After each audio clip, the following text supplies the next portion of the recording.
Day 6 of the 2024 Australian Open is underway, or it's about to be underway, and men's fours action is what we're bringing you here on Rinkside Live. Val Furbo here with you once again, and joining me for his AO debut in 2024 is the one and only Rinkside Nick. Nick Hind joins me. How are you? Well, good morning, Val. Great to be here with you, brother.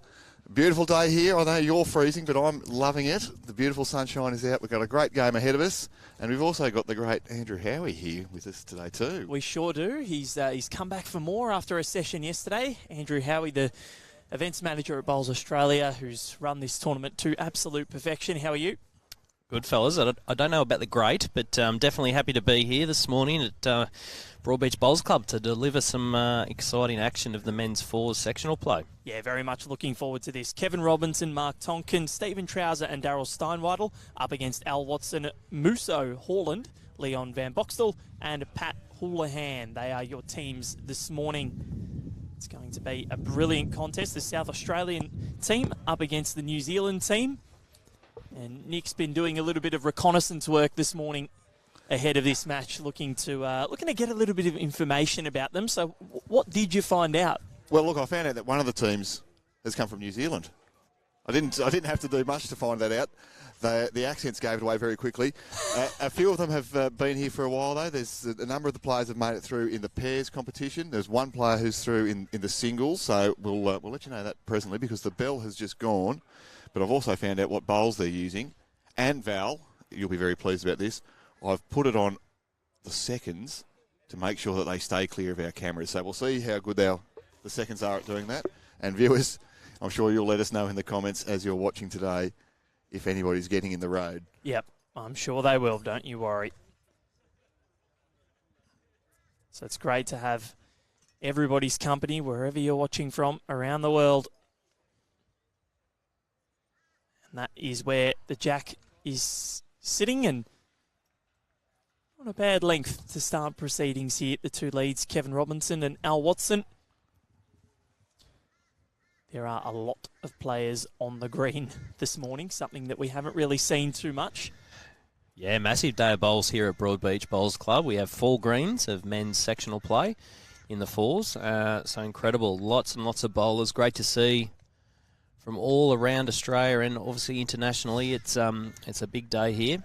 I reckon we just had a wrong bias on the rink next to us. We saw a bowl getting awfully close to our first one here. As we can see, the green running really good first thing this morning once again. As you can see, the ball drawing nicely back to the centre line there.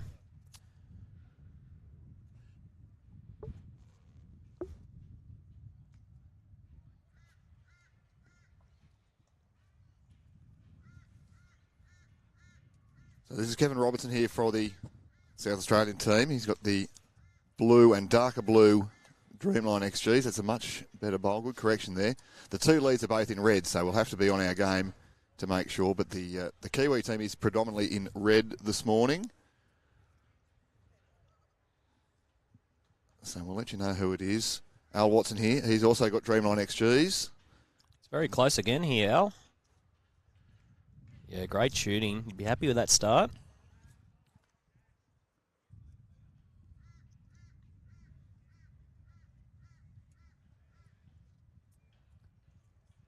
A little bit of breeze this morning out of the west, Howie. What's that going to do for the bowls coming down on this rink in this direction particularly? Yeah, so probably at this stage it's not going to do a great deal. The breeze isn't too strong at the moment. But one thing, obviously when breeze is around in the morning, we know probably wasn't that much of a dew on the greens this morning, so they'll be running very quick to start with. For those that have been tuning in at home on Green 4 here at Broadbeach, the green has been running spectacularly over the last few days, so I'd expect no difference this morning. But as we know at Broadbeach, and especially on this green, they do turn lovely, so you do have to take your grass and let your bowl do the work.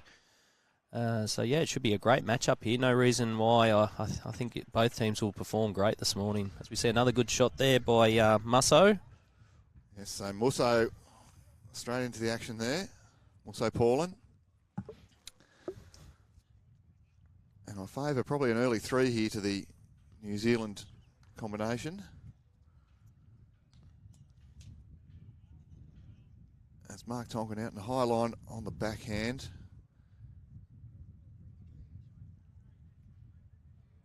He's got down, giving a friend to what could be fourth shot.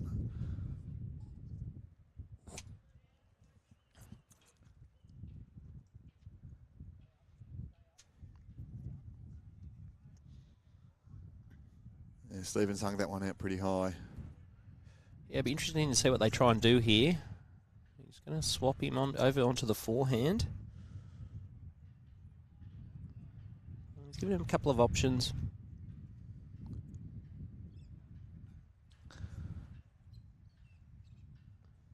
It's a tough shot here to try and draw around the two at the top of screen, which are probably counting. He's very close, just needs to sit. There's a nasty hole there, Andrew. Just going to go through. Yeah, that's the problem. It was not much margin for error there. It would had to be an absolutely cracking draw shot to get the shot on that hand. With that weight, perhaps going, playing through those front bowls a little bit and getting a result, but yeah, it could have been the option, but like it's one of those things. It's end one. It's good to try and let your team members settle into a drawing pattern and get the feel for the green. As we see a great shot coming in here. I think now that hand's blocked, I would be electing to play weight down the forehand. You can remove the bowls, jack in the ditch.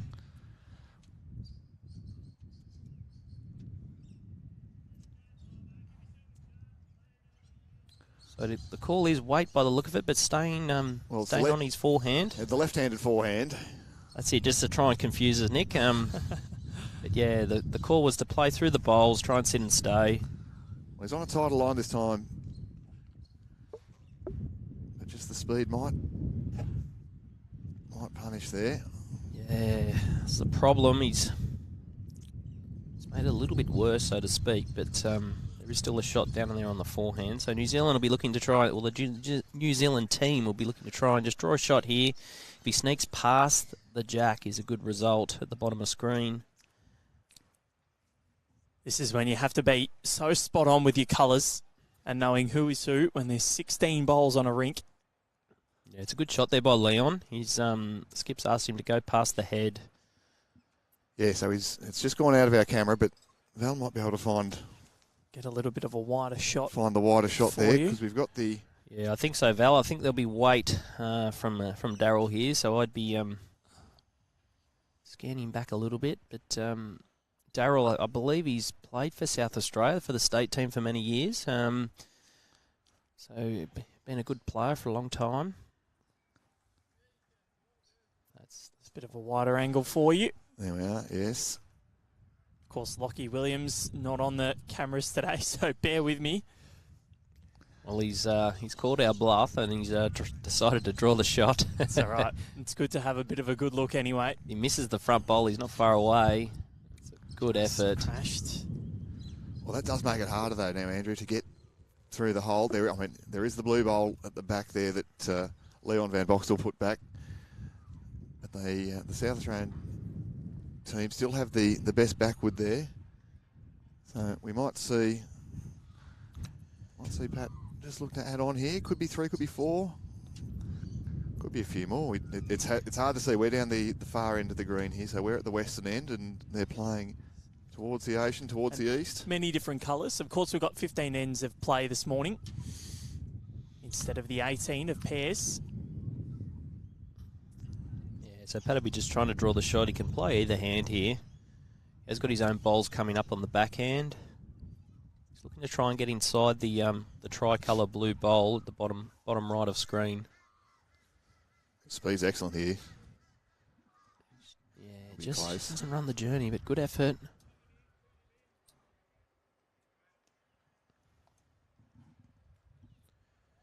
Could only be 2 here, Nick. Just looking at the good shot there from Val, it looks like maybe only 2 to the New Zealand combination at this stage.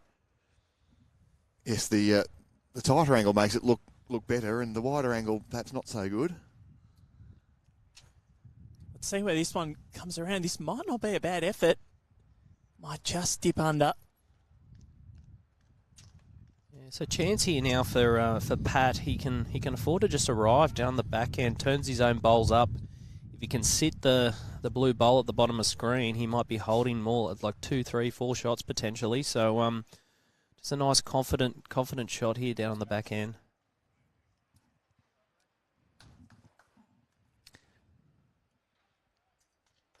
on indicated. You need another metre.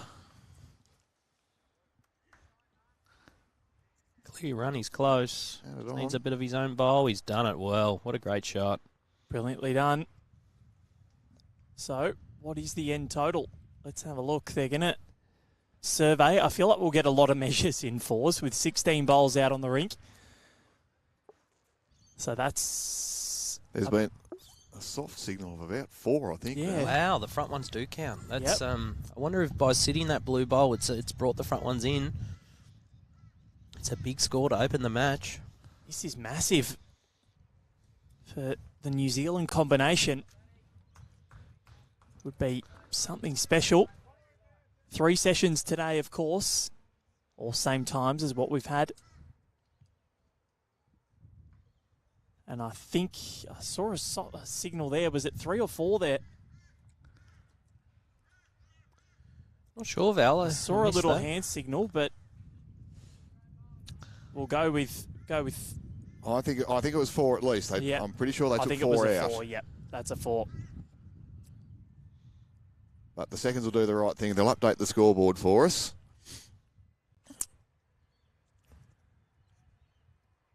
And let us know. We don't have the benefits of having the markers. We've had some great markers so far this week, Val. I've been tuning in. We have. We've had one that I've enjoyed watching was... not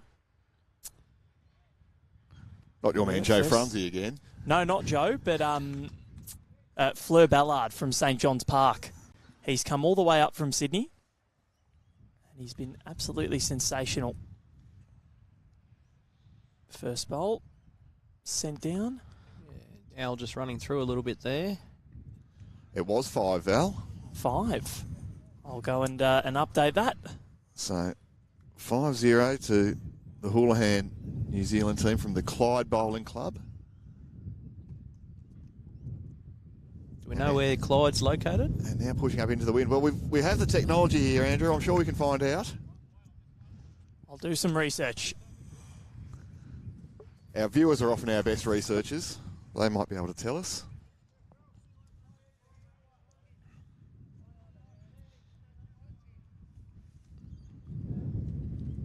That wind is chilly this morning. This is one of the colder mornings that we've had here at the 2024 AO.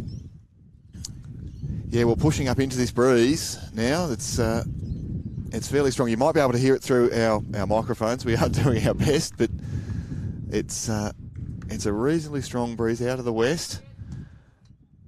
As we see, great correction there by Kevin Robertson. Sort of Clyde Bowling Club, sort of very, very south in New Zealand. Not as south as Invercargill, where we've had a couple of people come from this week. Well, there you go. So for those from Clyde Bowling Club, they'd be finding this absolutely beautiful. Oh, this is beautiful. Unlike Val Febo, who is shivering. He's called for the beanie. Andrew Howie's just stepped out. He might be going to put on some long johns. I should have brought a beanie. But the other day, I got sunburned. Nick, have a look at that. Oh, dear. So... I've never seen one of those on another man before. What? Sunburn? No, you're looking all right, Val. That'll turn into a beautiful tan in no time, I'm sure. I hope so. I tend to just peel.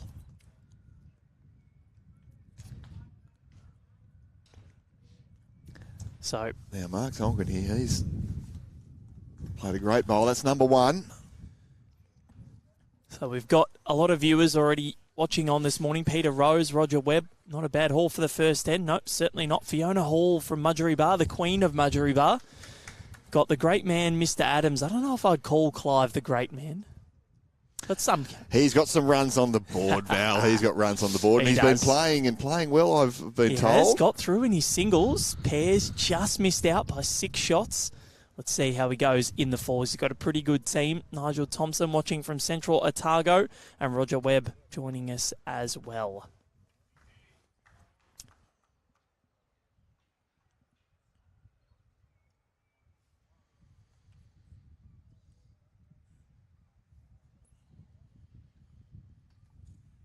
Good to have everybody's company from wherever they are watching.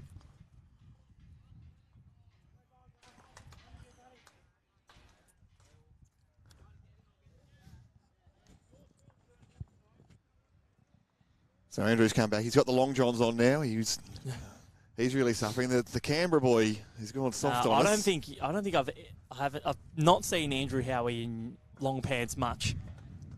It's got to be very. I definitely don't have the long pants on, I can tell you that. But it is a rather fresh this morning with that breeze coming across where we're sitting. It's horrible. Doesn't help we're sitting in the shade as well. So, but anyway, I'm sure there's some colder parts of Australia at the moment, feeling the temperatures. So we're pretty lucky where we are. Well, we determined while you were gone that the Clyde Bowling Club's right down south on the South Island of New Zealand, so they'll be loving it here. Yeah, this be like a summer's day for them. Fantastic. As we see a great shot there, boy. Wow. I think that's Steve, is it? Yes. Stephen, Trowse. sorry, I should say. Great shot, Stephen. So he's made a pair there. That's the two red bowls behind Jack. Both belong to the South Australian team. And we're seeing a little bit more positivity here. Just wanted to rock the edge of those two. That's a good effort. Leon. All right, so the call is to draw another shot. Well, early morning, it's hard to tell on the cameras, but the two bowls immediately behind Jack do belong to the South Australian Steinwedel team. And then third shot is about 10 o'clock there, Howie, up the line for the Houlahan and Clyde Bowling Club team from New Zealand. And I think he's indicated he's going to be pretty direct at that. I saw the hand signal. Yeah, so traditionally, I guess New Zealand-based players are pretty aggressive players, Nick, due to the speed of their greens. The greens over there are very fast, so it's sort of a draw drive a lot of the time. So it'd be interesting to see the tactics they employ for this match. But it could be arriving down the forehand, perhaps, or is he sticking to the backhand? Yeah, it's just a little arriving shot. Trying to get around the short bowl and sit the shot bowls, but he's just out on a high line there. Now, coming back this way, you've probably spoken about it a little bit over the last few days, Val, but you know, all the renovations that they've had here at Broadbeach Bowls Club, it's probably changed how this rink plays a little bit, particularly with the wind. It used to come ripping through. Yeah, not sure, mate. I haven't played at Broadie for a long time, and yeah, I'm not sure with the new deck and the massive renovations they've done what effect it could have. But yeah, obviously we're the furthest rink away on at Broadbeach venue, right near the soccer oval. So it traditionally is open to the wind coming across the field there, but I'm sure the players will handle it, and they've started well so far. Got the proud sister of Steve Trowse watching on. Great to have her company. Jess Alvaro watching on as well from the BA office. Do some work, Jess. Yeah, Jess has been a great source of help over the last few weeks with her Bowls Link knowledge, as well as Aaron Delaporte, our Bowls Link manager. But they do a fantastic job helping all the clubs out, and especially the event staff when we've got major events like the Australian Open on. Yeah, Jess is very valuable, and they've got a TV up in the BA office now, so hopefully they've got YouTube on. Nice little smart TV that Chris Clark has just put up, so good morning to you all if you are watching, and I really hope you are, because why not? Oh, what a good effort. Well, this could be three shots That here. counts. It's a great draw bowl to finish the end. 3 shots off over there for... It actually looked like it was one, Nick, I think. Oh, really? I just looked at the hand signal by the New Zealand third there. Might just have been. I've been deceived by the camera once again. The cameras do. I was very confident those back two bowls were number one and number two. Yeah, I think what's happened, one of the red bowls was also one of the New Zealand players as well as the South Australians. So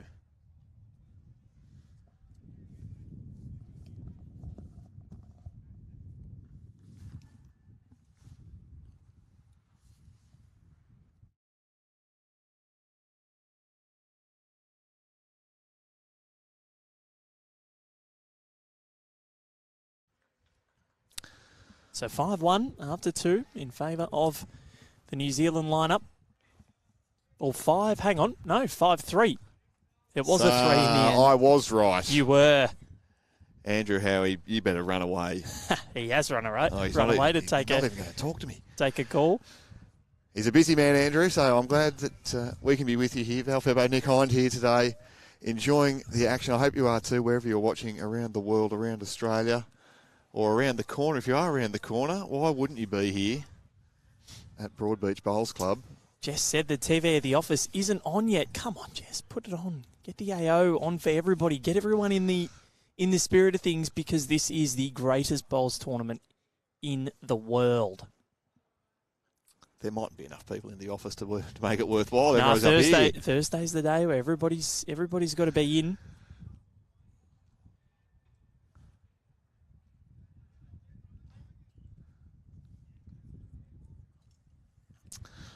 You can hear that wind's getting up again through our effects microphones, and Yeah, they're playing down breeze here. So it's a tricky time to adapt when you're running into the breeze and then down breeze. Changes the pace of the green and changes the pace of your shot. And clearly some of the players have just missed their mark here. This is slightly longer length. Gets under the bowl, he's close. Little tickle, and he's done well there. Yeah, Mark Tonkin. So it was 3 the last end, Andrew. Oh, it was. Sorry, my apologies. Yeah. My apologies. Nick Hind, bang on the money. Yeah. Very easy if you pay attention. Very happy with his own work there too. Oh, look, I've been blessed with some skills. Val, attentiveness isn't always one of them, but I'll do my best for you today.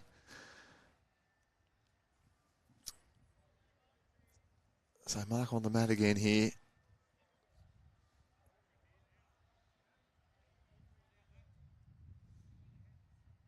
Now, he is the fill-in. So Robert Flavel is the player who's gone out. Mark, He's done well here. Tonkin is in, and he's going to put back 2 great shots. That's another brilliant great shooting. one. Well, you'd be pretty happy with that if you're the fill-in player and you can come out and do that. Not bad at all. Yeah, not bad. You might get invited back. Yeah, no, fantastic shots.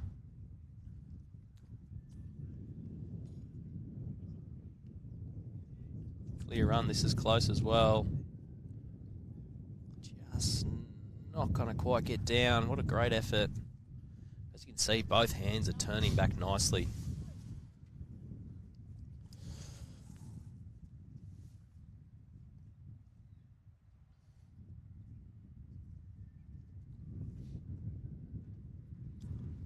This is by far the coldest morning we've had so far on the Gold Coast at the 2024 Australian Open.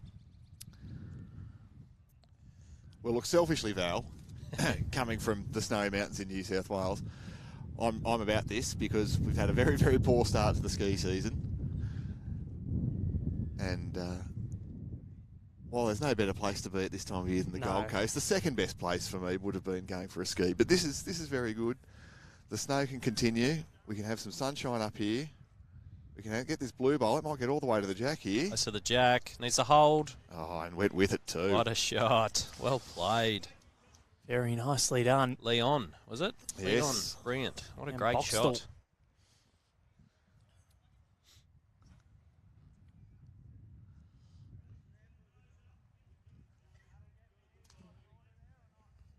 Yeah, so Daryl's, that's about the most vocal we've seen him. He's given some pretty clear instructions. Needs to sneak under the 2 red bowls, get down to the jack or the bowl.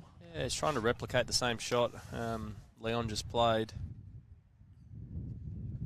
It's a very tough shot. He's not far away. Just needs to get connection now. Oh, he's very unlucky. It's an excellent effort from that range. Colin Bray watching on. Another great day of bowls on the Goldie. He's one of our great friends here, Colin Bray, member at Helensvale.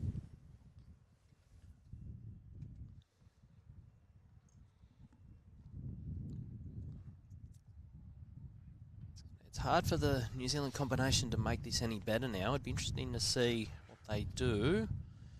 Well, his weight was perfect. He's another one thereabouts. So Daryl, interesting choice here. Does he sort of stay on that back end, or does he try and just arrive down the forehand, use his own bowl? He can work off that back to the shot bowl and stay. To me, Nick, I think there's more percentage down on the forehand. They do have a bowl at the bottom of the screen they can turn the jack through to, but it's all about playing what you're confident in.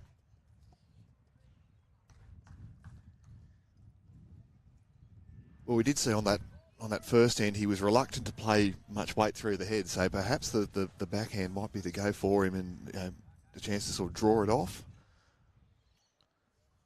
That is how he's setting up here.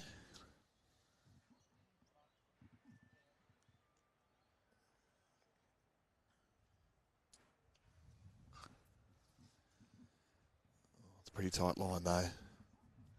Yeah, you do have to trust your grass on this rink, that's for sure. Of course, we're playing in this east-west direction this morning, and then we changed to north-south for the final 2 sessions of the day. Got some big players to come for you. We've got Kevin Anderson, Ryan Burnett, and Ryan Bester in the next match. And also, they're up against Thomas Webb, who's the fiancé Dawn Heyman. Dawn Heyman. Oh, wow, Yeah. that's going to be a cracker of a match. And Dawn and Thomas actually won the New South Wales mixed pairs title together a couple of months ago. Yep. Thomas's first ever state title, and he's won it with his fiancée. So Wow, it's a fantastic. pretty great story. No, Thomas is a good bowler. I think he used to play under 18s for Victoria many moons ago now. But but yeah, he's a fantastic competitor, and that should be a great match. Yes, I've had a bit to do with him and played against him a little bit. He moved from Fairy Meadow in Wollongong up to St John's Park, Thomas. And then after that, we've got the team of Isaac Morn, Anthony Parker, David Minns, and Jared Davies. Yeah, wow. Jared Davies, you star. What a what a lineup for today. It's it's going to be some great viewing. So please tune in throughout the day, and we'll try and bring you some fantastic action from the Australian Open. So Daryl, has he corrected here? He's trying it again.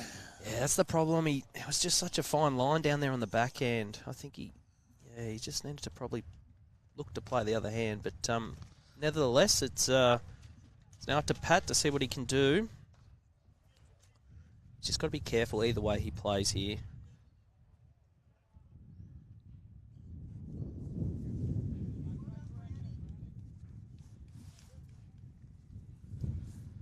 Yeah, they've had a long discussion about this shot selection here.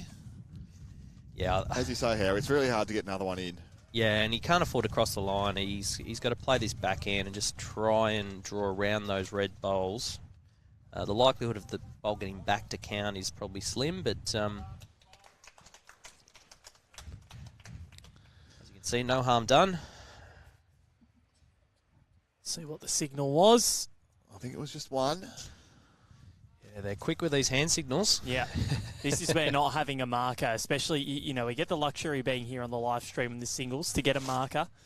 And in the pairs, it's pretty good too.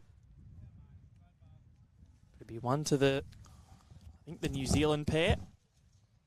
Or New Zealand quartet. The pair of pairs. Yes.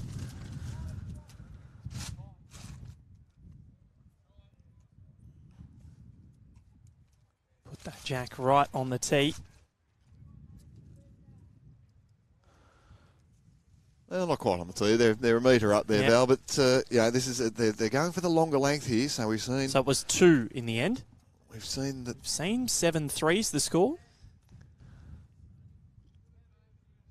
These leads are pretty keen to stretch it out early. Al Watson here. Weight's good, just slipped under a little bit. Now Kevin Robinson. He's due to play a telling bowl here. He's probably been a little bit undergrassed to start this match. But he's coming back in from he's on a good line here.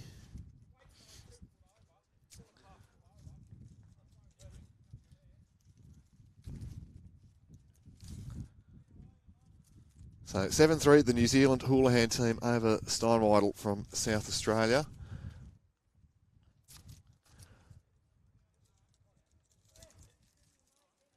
After 3 ends here at the 2024 Australian Open here on the beautiful Gold Coast. We're here at Broadbeach Bowls Club. It's day 1 of the men's fours, but it's day 6, would you believe, already, of the Australian Open. Lots of great players being featured, lots of great action.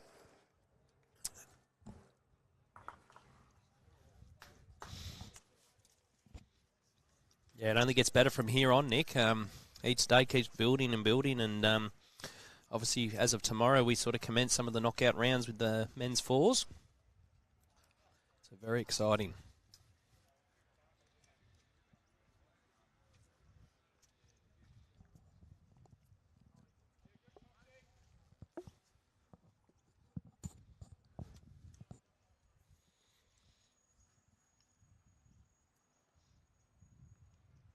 So Mark here, were you looking to try and draw the shot? He played two great bowls the end before.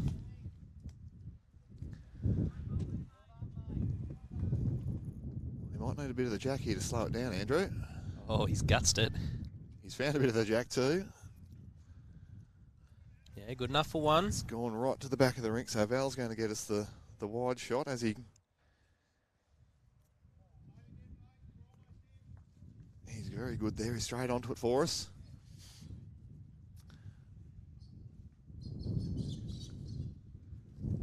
Really swoopy out on that backhand now. We're seeing that the breeze is starting to push. There's a bit more south in it now, which is the bottom right corner of your screen. Yeah, it looks like it might be getting behind the bowl a little bit this way as well and really taking it through. Yeah, so continues. Not going to make it easy for the players, but see how they can handle it. It's about taking your grass and the bowl do the work. A few galahs flying around as well. There's probably a few galahs in the bar last night, but see how these are going. He's played this. It's just going a little bit, I think. Just that breeze taking his bowl through the head. Well, it stays up. It'll be useful, Andrew. Oi. Just rocked backwards into the pit.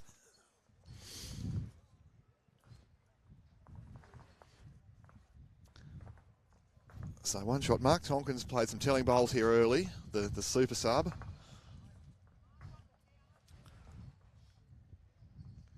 Yeah, it's sort of tucked away there too. Not easy to get to for the New Zealand combination. Well, Leon's on a pretty good track here. How's his speed? Just needs a run. Just going to drop short. Doesn't want to get in the way there either. That's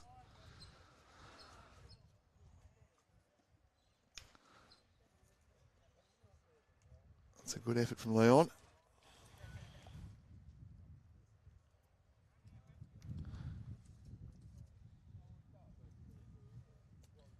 So let's see what Stephen can do here. He's out on a good line. He's played a great shot here, Nick. Will it run? That's being urged on by skipper Steinwedel. Well played. What a great shot. Made two. Really closes down that hand now as well. So it's going to force. Yes. It's going to force Leon onto the forehand. And they're out. Probably what, a metre in from the peg, metre and a half in from the peg. So yeah, he's got to use about. a bit of fresh paddock out there.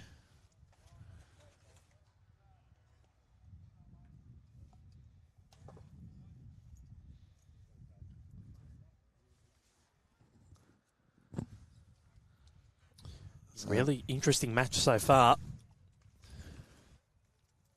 There's Lachlan Williams. He's got the day off today, but he's still done the team thing and he's brought us some bagels. And oh my God, they were good. Can't believe you didn't want one, Nick. The desire's there, but I've been feeling a bit large and in charge lately, so... Fair enough. I had my fruit and yogurt this morning after I did go for a little jaunt along the beachfront. And then I got the skateboard out to come here in Nice. a more leisurely fashion. I've found my pick of the streets now, which have got a bit smoother footpaths and roads and less traffic. Yep. So I am going to try while I'm up here, Val, to maintain some Yeah. sort of control over over my eating. But look, we'll see what happens. We could go and have a bit of a feast this evening. You never know.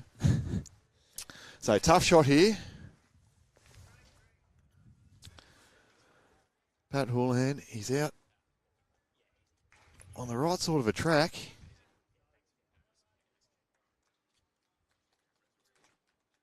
That's the right sort of a track there. He had that front bowl, so the bowl at 11 o'clock just near the The tee's off to the left is a New Zealand bowl. The next two belong to the South Australian Steinwedel team. So as we see Daryl, he's looking to add on here, even if he gets that back one. It just drops in. So doesn't have to change too much here, Pat.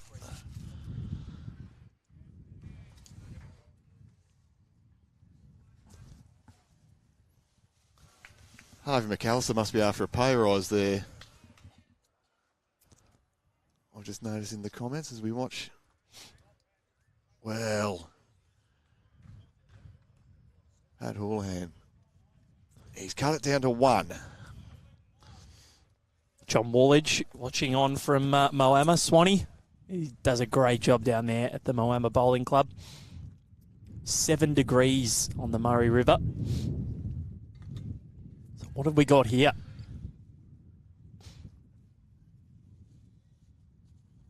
Well, it's another tough one. The skips haven't had a lot of opportunity to do much with these heads. It's very hard to get at. The jacks have been moving around. One shot it is to the South Australian team. So 7-4 is the scoreline. We're going end for end at the moment, almost a third of the way through this contest.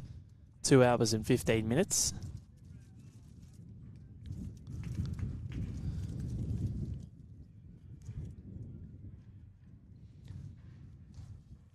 Very much looking forward to seeing how this all plays out. There's plenty of 4 sections out there.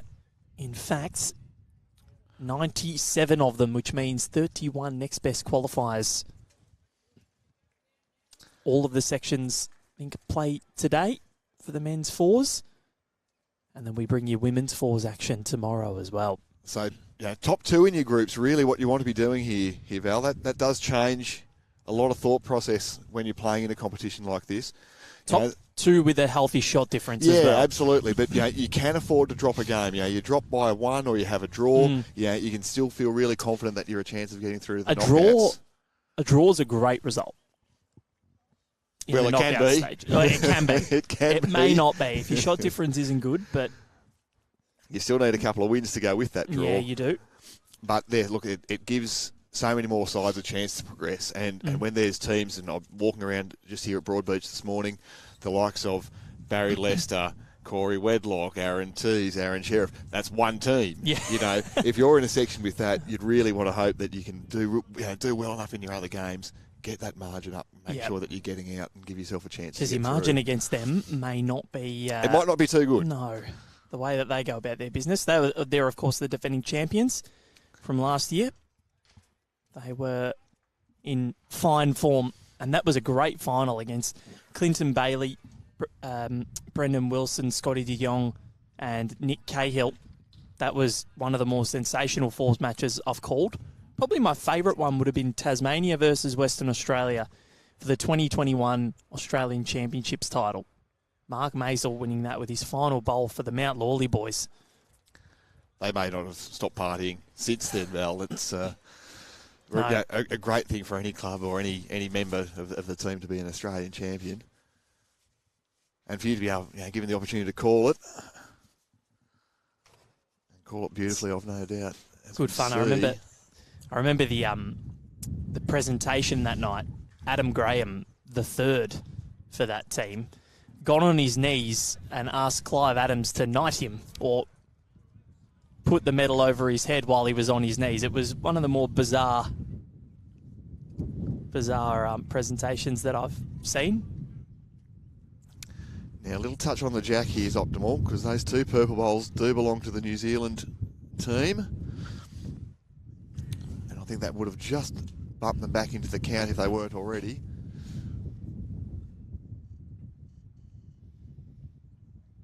So Daryl's asking Mark to have a 4-hand draw. Down sit on those 2. To apologise, the cameras are a little bit jumpy this morning.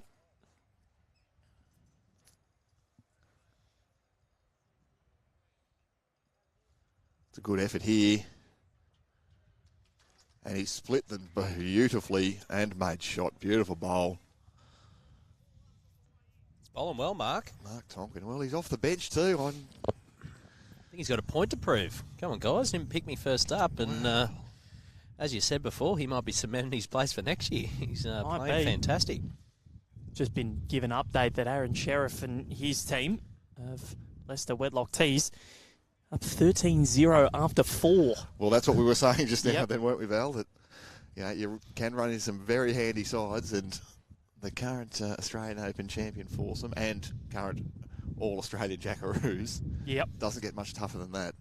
It's it would be quite intimidating walking up to play your first round match and you see those four as a combination, but nevertheless, it's a great opportunity as well for the people who have drawn those class players. Obviously you got to play well, but also learn from them, learn from what they're doing and how they go about the game. And you just don't know. You might walk away with a few tips that you can apply to your own game moving forward. Well, it's one of the things that we say all the time, don't we, Andrew? That our sport is one of the only ones where you can enter a competition and play against the world champion, whether you've been playing for 5 minutes or 5 years or 50 years. Yep.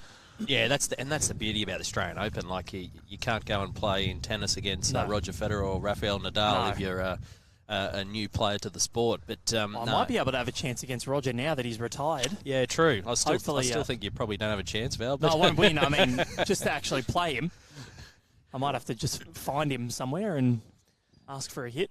You might have a chance to get a point off him. No, not a point. Not 1 point. No?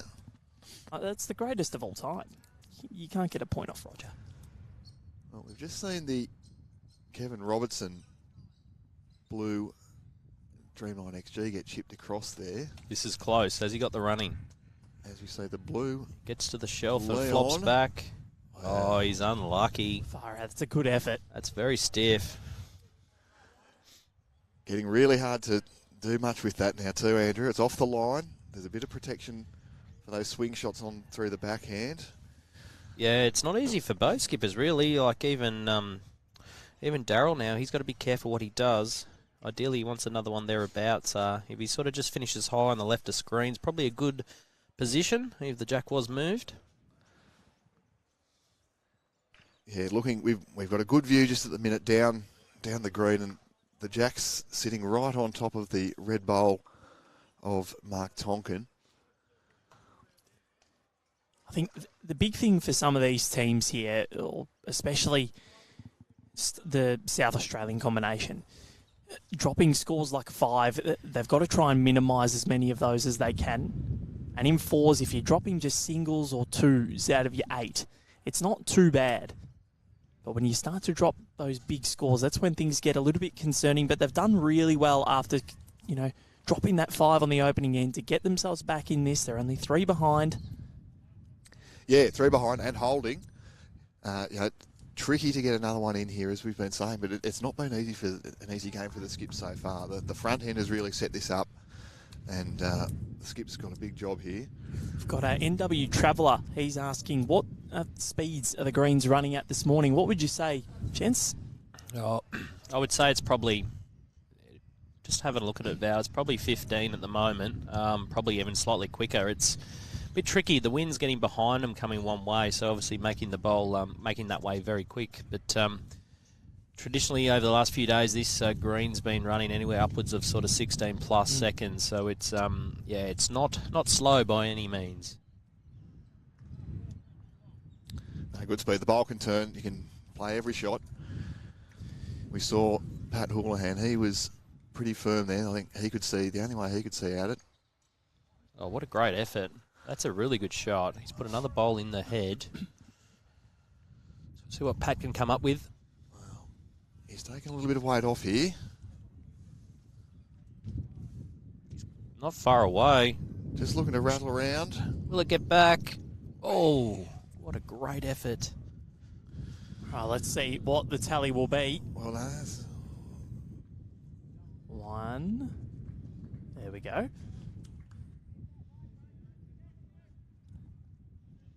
One was all. So under the South Australian combination, it's 7-5 after 5.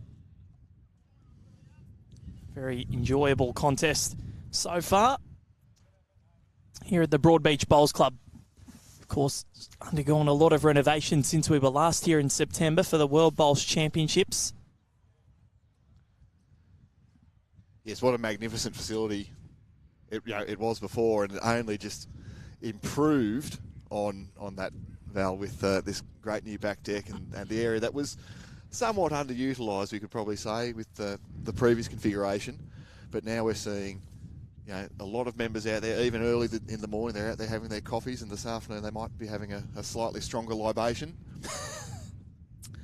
You got away with words, Nick Hind. Wow. Yeah. Libation.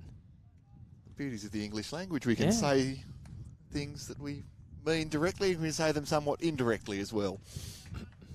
A libation. I don't think I've ever heard that word before. We might go out for one this evening, Val. We can have a... What's your favourite? Southern Comfort and Passiona, isn't it?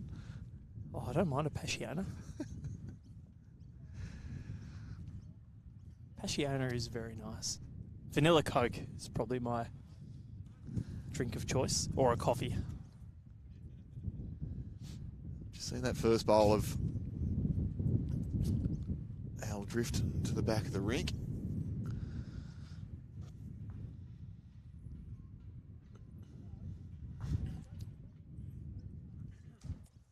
Kevin looks to be finding his range a bit here. Yeah, another great shot by Kevin. He probably started a little bit slowly, but this is finding some real form now. Yeah, I reckon the pace of green will suit. Well, it suits both teams. New Zealand traditionally very fast greens, but also South Australia's greens across their state traditionally do run fast, and obviously a lot of Tiff Dwarf greens down there as well. So yeah, it's a bit of an arm wrestle at the moment. No one's sort of got the ascendancy. It's going to be an interesting match.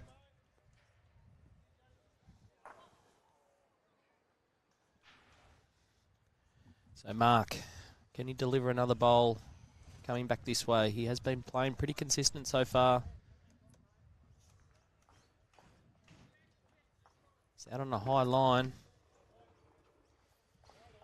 So session 2, we will be seeing a change in direction in what could possibly be one of the matches of the day.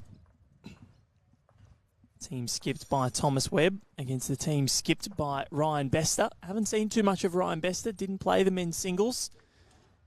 Instead spent it with his now 2-year-old whose birthday was on Sunday. He was probably pooped after his mammoth effort on Friday night in the rematch. Yep. It was a great spectacle here at the Broadbeach Bowls Club. Of course, we had a bit of WWE action as well with the security guard just escorting or helping a gentleman who was causing a bit of a ruckus. Might have had a few too many libations, that gentleman, we think. Off premises. Look, I was watching a little bit of the NRL, and the West Tigers probably could have learnt from that security guard. 56-14, they got pumped on Friday night. 56-14. Even Richmond won. So, well, look at that. You're not a Tigers fan, are you, Nick? No. Okay. No. I just... Rugby league fan, mate. Yeah. How are the Storm going this year? Haven't really... Oh, Melbourne Storm, they're in contention as always. I feel like they continue to just do okay, don't they? Well, they're chipping away. I think they're sitting in the top 4 at the moment and looking pretty good. As we see, Stephen, he's come back from having a little refreshment, a little comfort break.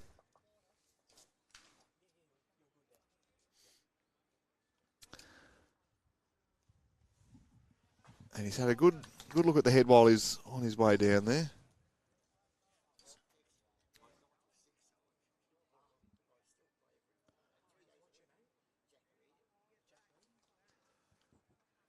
Got a gentleman here, Jack Reading, 96 years old, and he's standing in front of us. He's still reading. He's still playing too, Val. Yeah, he is. Still playing. Played a young kid, age 9. Well, there we are. Wow, 86 years difference. Absolutely fantastic. Brilliant. You know what? We'll give you a shout out, that's for sure, my friend. Great to have your company, and thank you for supporting the Australian Open. It truly is a game for all ages. He doesn't look 96. He looks 70. He didn't hear me, but he does look good. Well, he might listen like a 96-year-old.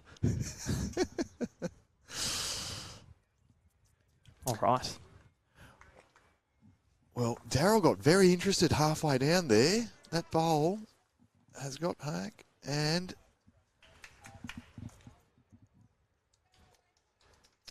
Pat's having a look here. He's having a really good look. That might be the shot, Val. If I stand up, I'm going to have a really good look too. Oh, it's very close.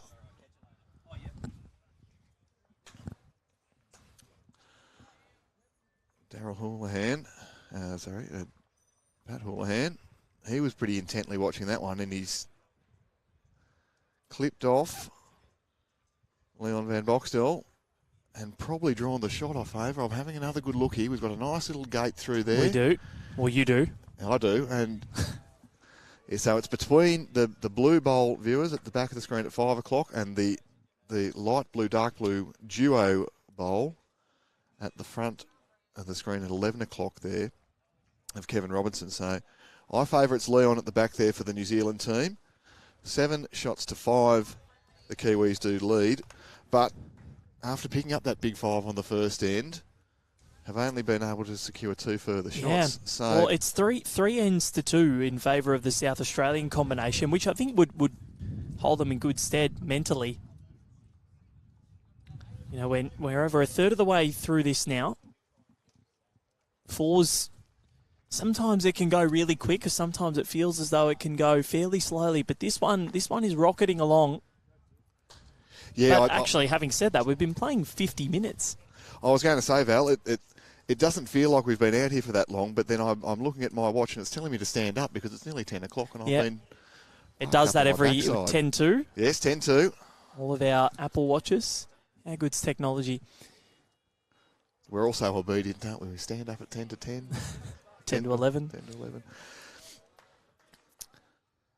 So a good confident call here.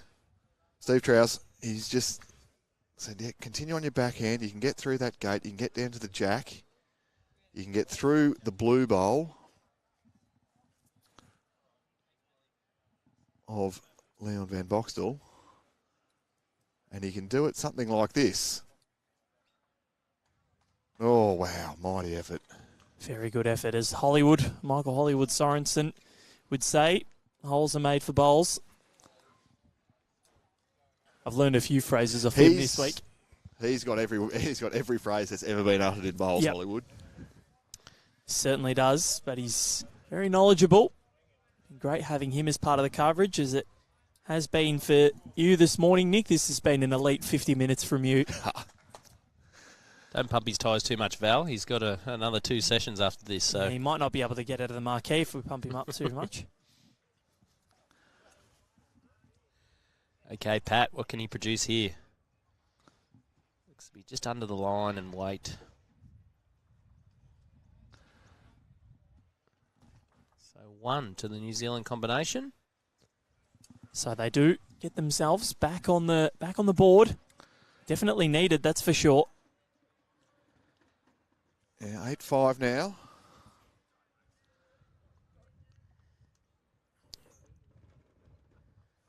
So we've gone for a longer length here. Ditch to ditch. That's a good bit of jack rolling with the breeze doing what it's doing, and can get behind the jacks and see them sailing into the ditch. We've had only, on Rinkside, we've only had 1 lost jack for this entire week so far, which is quite unbelievable considering 2 years ago I sat with Clive up on green 1. I reckon we lost 6 in 1 match. Yeah, well, I was with you that year after playing in the singles, and I think I lost 6 myself in 1 match. But I do remember you telling us about it. But that was only because I won 6 ends. You didn't know what length to play, mate. You just threw it in the ditch, did you? just gave it up. Southport was running particularly well. 2022 Australian Open. Andrew, you can pass on your commendations for 2 years ago. They were running quick. They're running pretty quick this year. I remember Helensvale at the World Championships last year. on that first finals weekend, they were running lightning quick, and Carl Healy was just mastering those short lengths. And so was Aaron Sheriff and Corey Wedlock, to be honest, all three of them. There was only a few players who could handle that. Jimmy Reynolds was the other in the para pairs final, was the only one who could get a grip on that green. That was almost too quick that day. Yeah, it was amazing. We just had great weather. And, yeah, we chatted with all the green staff leading into the World Champs, and it's not something we said, hey, try and get your greens as quick as they can. Just produce them like you normally would. And as we all know, greenkeepers around Australia and the world, when you get some good weather and it's a peak time, sort of August, September for our greens, they're still running very quick up here on the coast. They were flying on that finals day. They were. I couldn't believe how quick they were. I was sitting in commentary for 3 of those matches, and the vision impaired final. That was quick. Then it got quicker for the women's para pairs. And then, that men's triples final on the Saturday was just lightning quick. And then the Sunday we saw, obviously, the final that you mentioned, Nick, that men's para pairs final, one of the best of the whole tournament. And then we went into Taylor Bruce up against Kelly McCarran, where those greens were just lightning quick. Yeah, it feels like a lifetime ago now, Val. 10 months. Yeah, crazy. September the 2nd, only last year. Remember when I first sort of started in this role, 2018, we started planning immediately virtually for the 2020 World Champs, and then we all know what happened in 2020, and then we had it postponed to 2023. So it was great to finally be able to deliver that on the Gold Coast and work with our host venues. It was an incredible event. Well, the next, I think, 2016 to 2023, it was a long time coming for a World Championship, 7 years, and Shannon McElroy, Aaron Wilson, and Karen Murphy was the 2-time defending champion for a hell of a lot longer than she thought she would be. 11 years, in fact, she held that singles title. So back to the action here. Bit of a wall forming in front there. Yeah, not easy to get in. Obviously, ditch to ditch. Mark looking to draw the shot. He needs to probably add 2 feet on his last.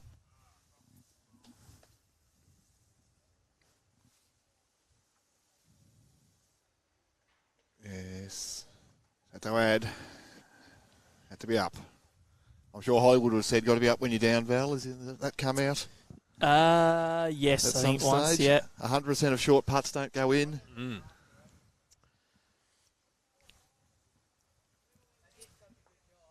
So that when you miss 100% of the shots, you don't take. That's not really a bowls one, but plenty of sayings around sporting what a teams. great shot. That's brilliant. Leon Van Boxtel, he's been just building into this game, and the last few ends he's been playing some telling bowls. He picked up the jack on the backhand before going in this direction, and he had a great bowl in the head last end, and now he's just moved the jack across.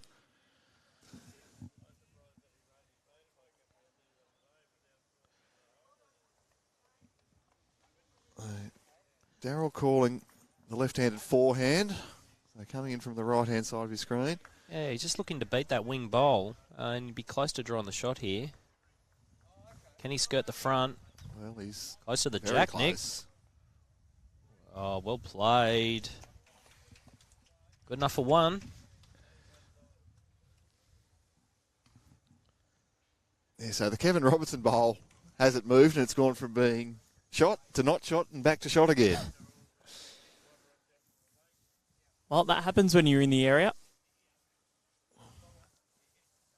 Well, yeah, shows the value of the lead, putting a good bowl in and something that's going to be usable. Can you get a little rub here? No.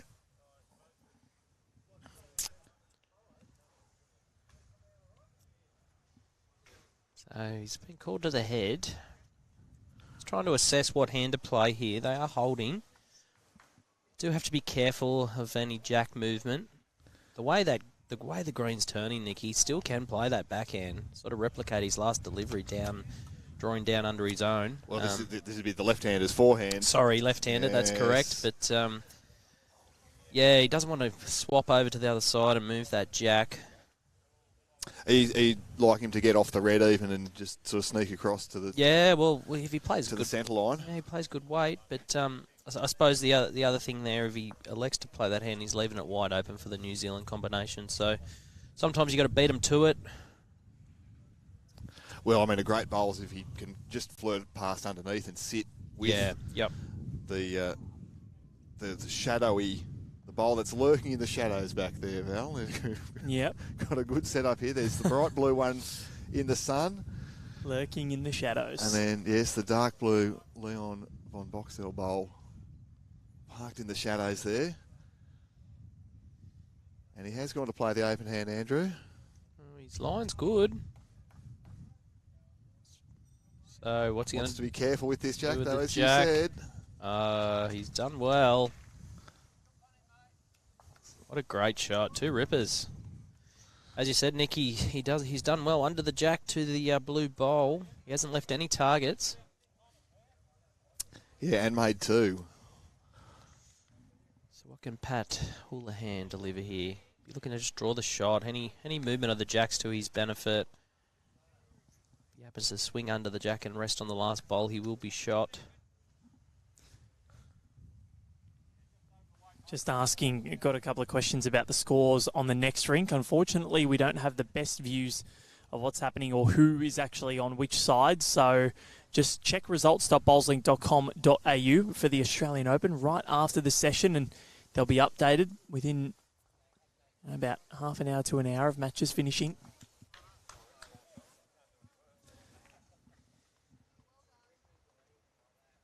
Skips making their way down, really poised on a knife's edge here. 3 shots, not much in the world of 4s. No, apart from that first end of the match where they scored a 5, the New Zealand combination, it's all been pretty tight heads. Hasn't been many opportunities to make scores. Lists of players, again, results.bowlslink.com.au. I'll put a link in the comments for you, and you can go into each different section and figure out who's who. 97 sections, you say, Val?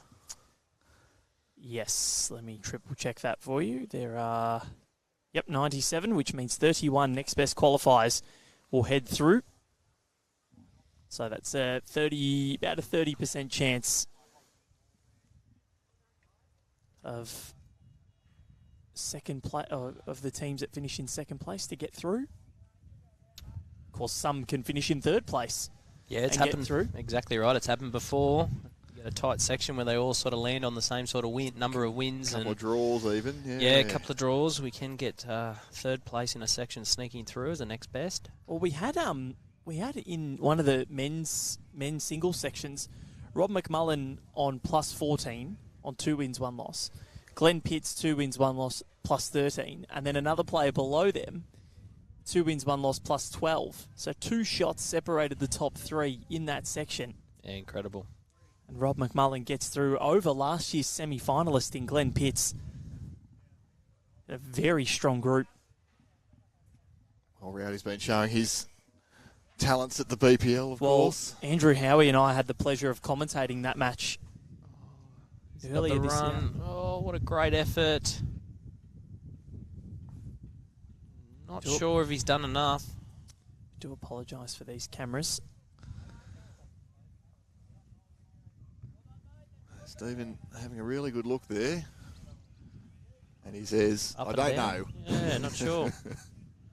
Still a good chance there for Daryl. He's just got to draw down. Little toucher. If he happens to get to Pat's last bowl, he can sort of flop the bowl backwards and sit 2 or 3.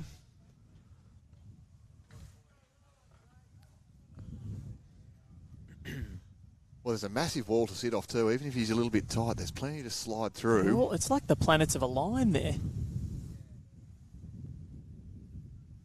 Now, how blessed is he? Oh, not sure. It's just fallen out.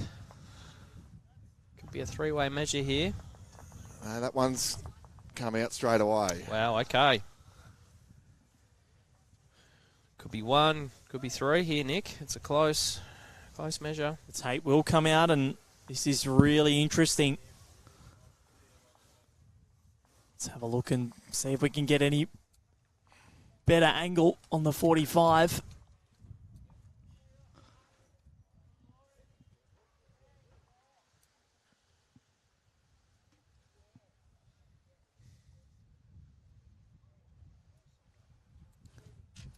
bated breath.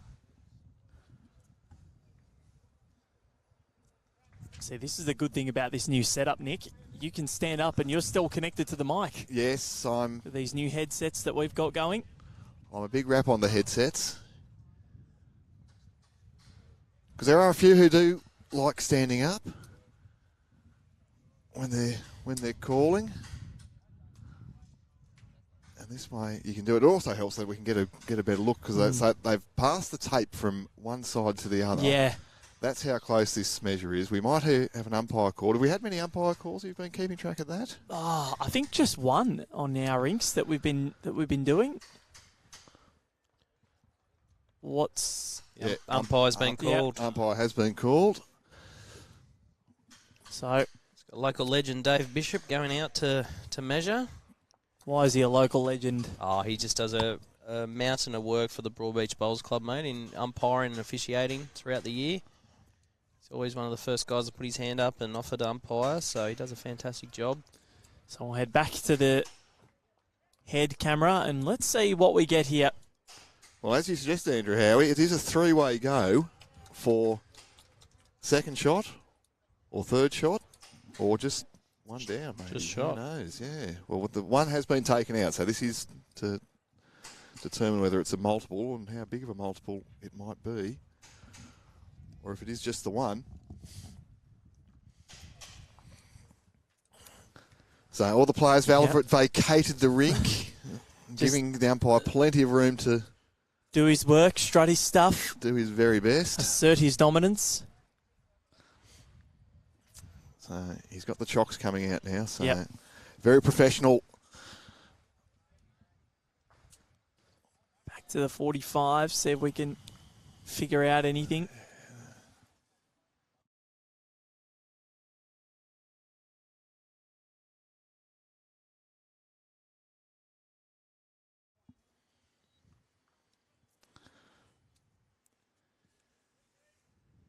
So we favour it's one shot to the South Australian team of Daryl Steinwedel.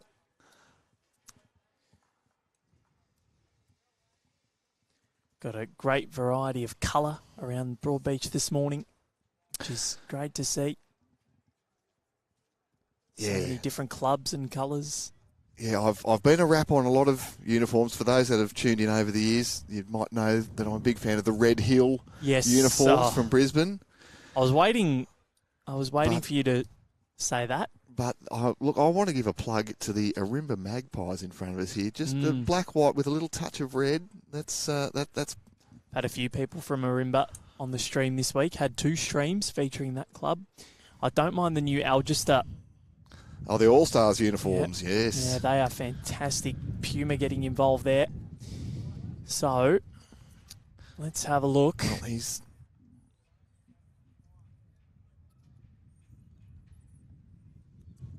which one's he taken out turned here? out the dark green, I think, which I think is Pat's.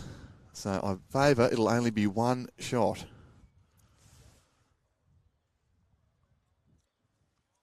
But that was the most comprehensive measure there. Yeah, that took a while to get through. Andrew Howie's just ducked away, but as he said, local legend, and anybody who volunteers their time to umpire, to officiate, to coach, to mark games, everybody here at the Australian Open, the army of volunteers, yes. Andrew Howie's army. Now we can hear that wind's getting through the effects microphone again. Andrew Howie's army. I like that. So 8 ends to play. We've played 7, almost at the halfway point here. 8-6 in favour of the New Zealand combination. It's getting really, really cold. Hopefully the sun can make more of an appearance and the wind can just go away. It's the wind, I think, that's doing you in here, Valfebo. I don't like it. I hate when Melbourne's windy, let alone the Gold Coast, but the weather here has been pretty splendid. Not a cloud in the sky.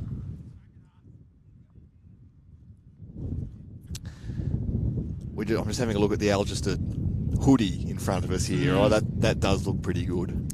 I do love the St. John's Park kits as well. They have gone to another level. What they've done over the last couple of years with their outfits and kits. So 8-6, 2 shots the difference. Not much splitting these two quartets.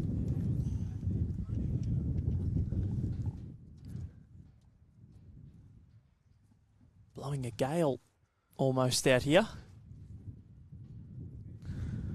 Yeah, ideally, we don't want to get any windier. Ideally, we don't want it to get any windier, Val. Greens are running very quick. I was just having a quick chat to the greenkeepers on the way back through, and they said that it's timed at a bit over 16 seconds at the moment, so running beautifully. But the players are doing well. It's a tight contest, this one. So Mark, he's been playing the other hand, coming this direction. Let's see what he can do. He's not far away. Might just run out of puff there. Yeah, But he's just about a yard, Nick. But not bad, not a bad opener. He can work with that. yeah, some of these heads have got very crowded very suddenly, but haven't quite found their optimal range as yet.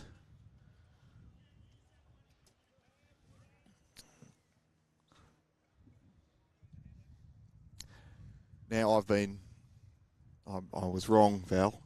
And not for the first time, but I was wrong. It was two shots it was a two. last end. So This is where I think we need to maybe word up some of the plays just to give more clear marks so we can see them as well. Of course, they're not too worried about that. They're worried about the task at hand. So 8-7. Very, very close contest.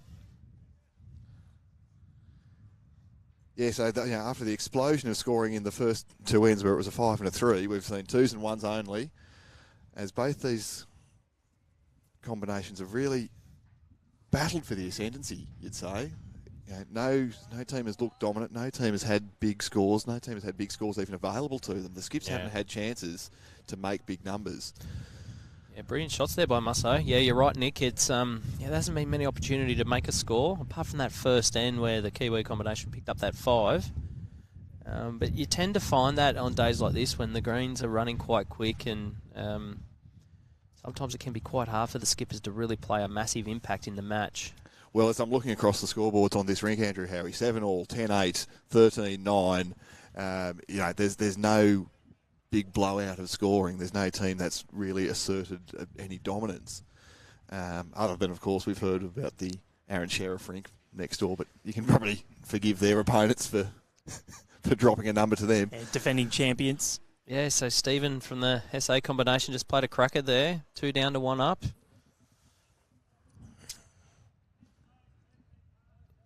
Sort of worked his way into the game nicely the last few ends, Stephen. He's been bowling well.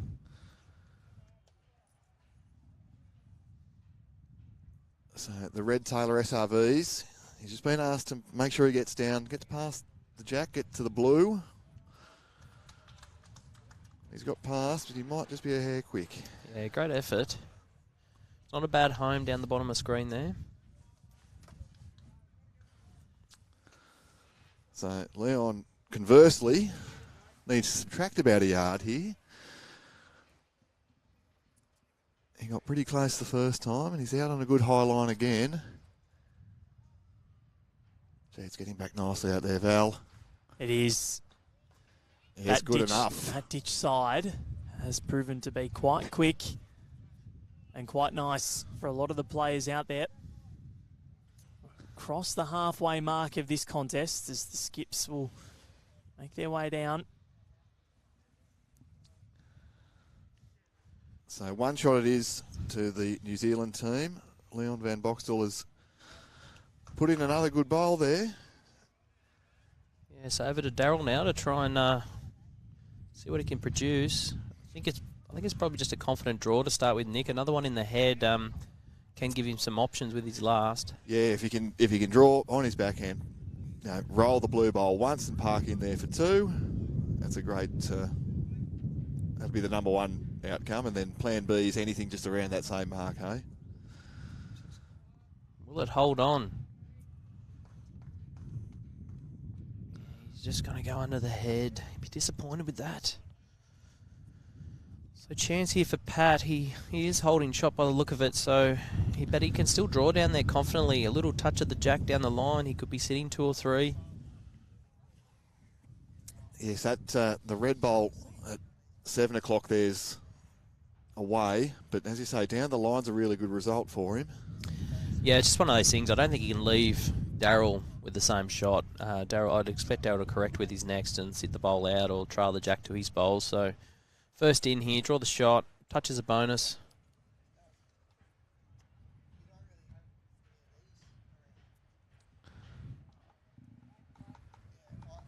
It's a good try. Another one in the catching pen, as they say, Nick, down the line there. So Daryl is really got to be careful here.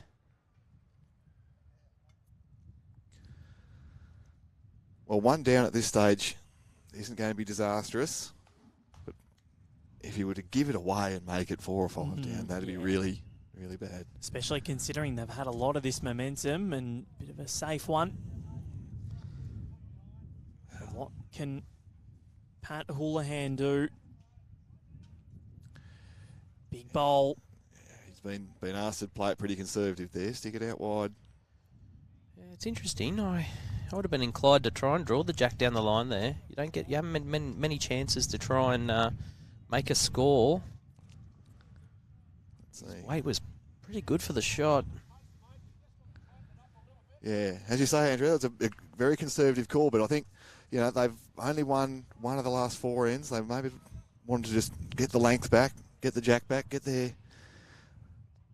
momentum now. The New Zealand team. It's looks like another long length. They're both sort of employing this tactic. They're liking the longer length, obviously, with the speed of the green. Yeah, haven't seen too many. And you know, looking across the rink, they haven't seen too many with the courage to take the mat right up. You can look foolish when you do that from time to time, particularly if you're the lead and you roll the jack into the sand again. But 9 shots to 7. We've had 9 ends completed.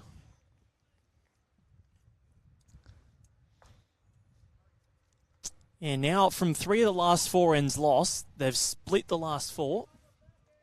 And the New Zealand combination have won 2 of the last 3. So just starting to edge their way back into this. After 8 ends, we've got 7 to play, including this one here. So you can see on that wide shot there, it's a beautiful blue sky. 18 degrees, my watch is telling me. And Val will tell all of you that my watch is lying to us. No, it probably is 18, but...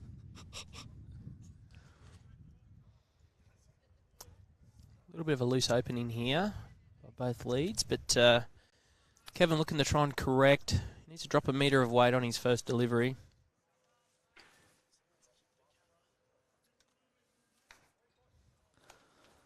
Oh, the grass is impeccable, Andrew. He's close if he has his weight, Nick. Well, it's going to be good enough for number 1. Yeah, it's a good shot. Well played. 2 good bowls. They're in the game.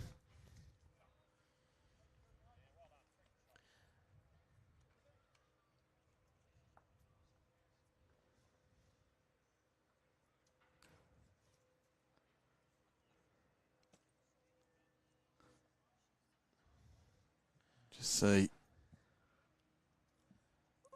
Musso just travelling through. Yeah. So chance here for the SA combination. So Tonkin, sorry. Can he put a bit of pressure back on his opposition? Draw another shot. Little toucher would be amazing. Well, he's the man who's sort of started this South Australian revival, I think. He's played some of the most telling bowls from that second position. And he's going to get round the back. Not a bad opener. Counts. And get in for second shot. Yeah, you're right, Nick. He has played well. It's a funny thing over the years. A lot of people have hated playing second in a game of 4s. I I guess the old saying back in the day is that's where you probably hide some of your players. But I've been lucky enough to play second a lot of time over the years, and also you talk to some of the games of lead. You can really control the game from second. If your lead's playing well, you can really pile the pressure on your opposition. But also, if your lead might be struggling, you can really try and get your team back in the game. So. Mark's done that. The team was sort of scrapping around a little bit, and he started drawing some great shots in the head, and just made it a bit easier for his third and skipper. So he's just travelling here. We've just put the mock on him, mate. It's always the way. Commentators curse, as they say. Yeah, well, Val's just gone and adjusted that camera for us too, so it was a little bit. Maybe one of the legs was getting a bit droopy there, but that's looking much better now. We've got a good angle up the green. The players are certainly, they've got the grass figured out on this one, but just the speed, as the wind comes up and down, a little bit inconsistent. And on this long length, any slight adjustments or slight misjudgments are being punished, as we see Leon here. He's going to be close. Very close. What a great shot. Wow.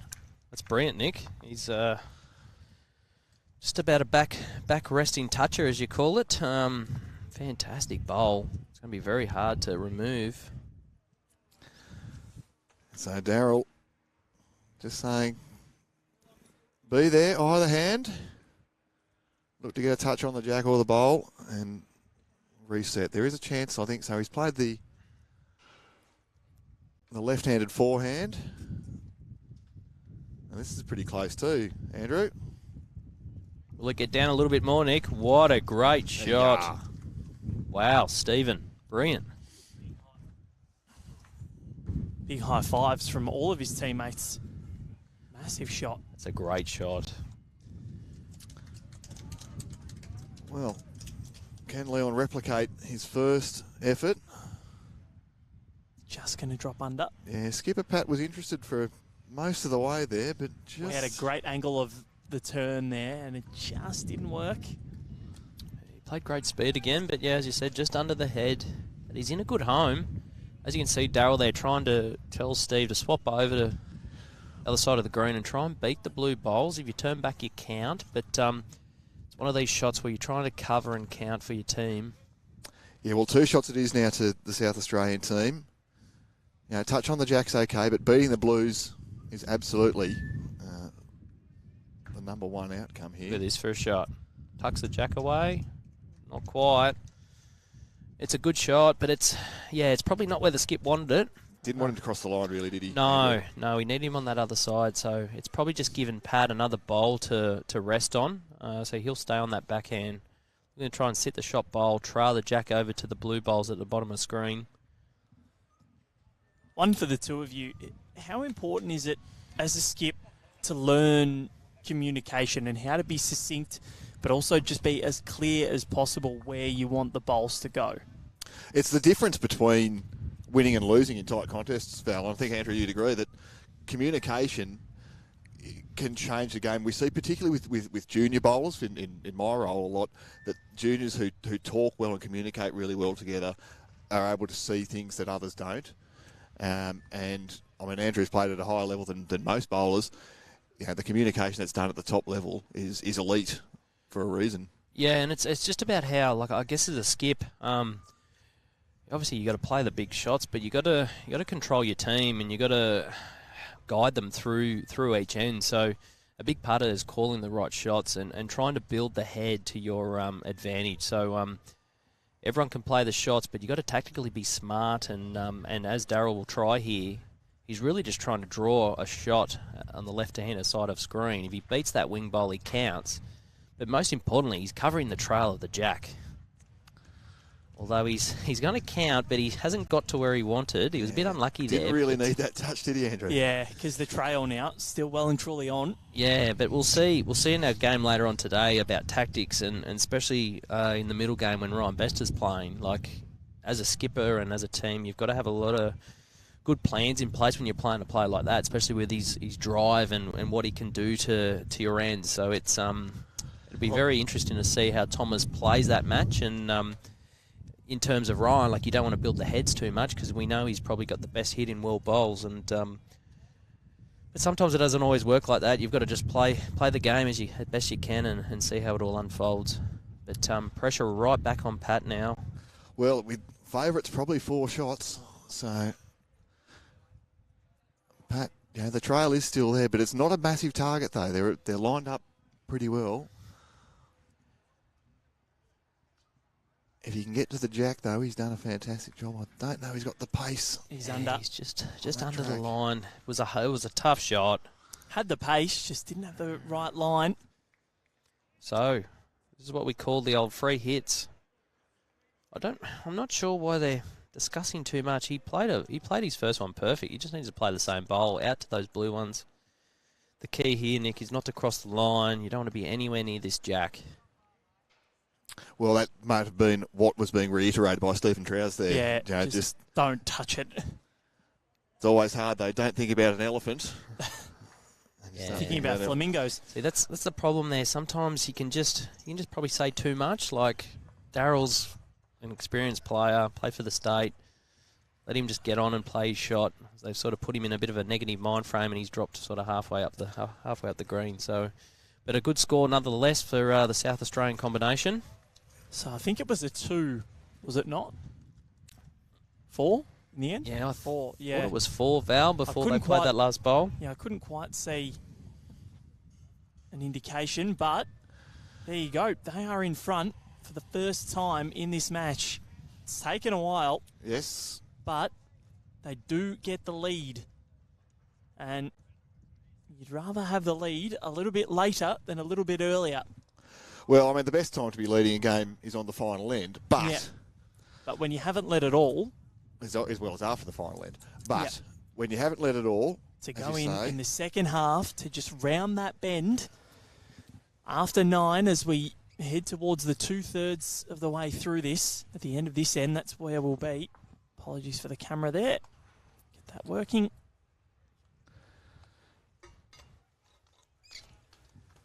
Something a little bit more medium here in terms of length.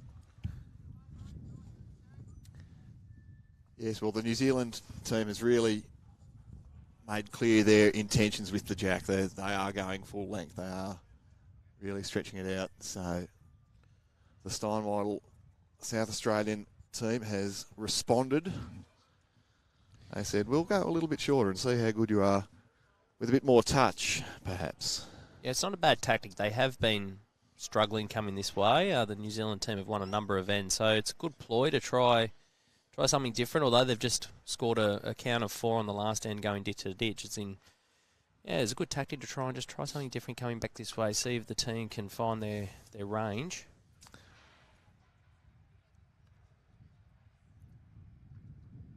So Al there just pulling up a little bit short.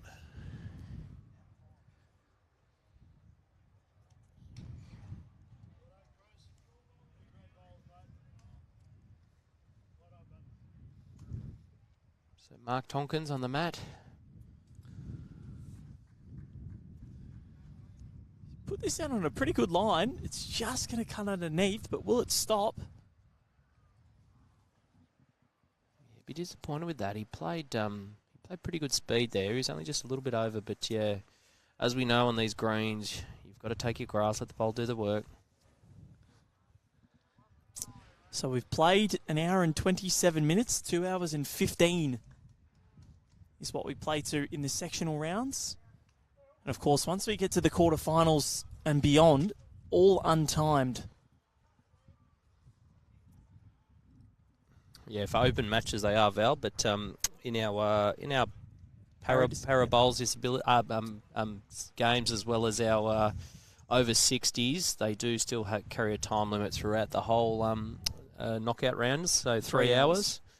Plenty of time to get through their matches. Well, we hit that last year in the women's multi-disability singles final between Serena Bonnell and Cheryl Linfield. That was one of the more epic matches that I've ever called, because I think Serena was up 19-13 and Cheryl just continued to come back and come back and come back. Yeah, not wrong. It was a great match.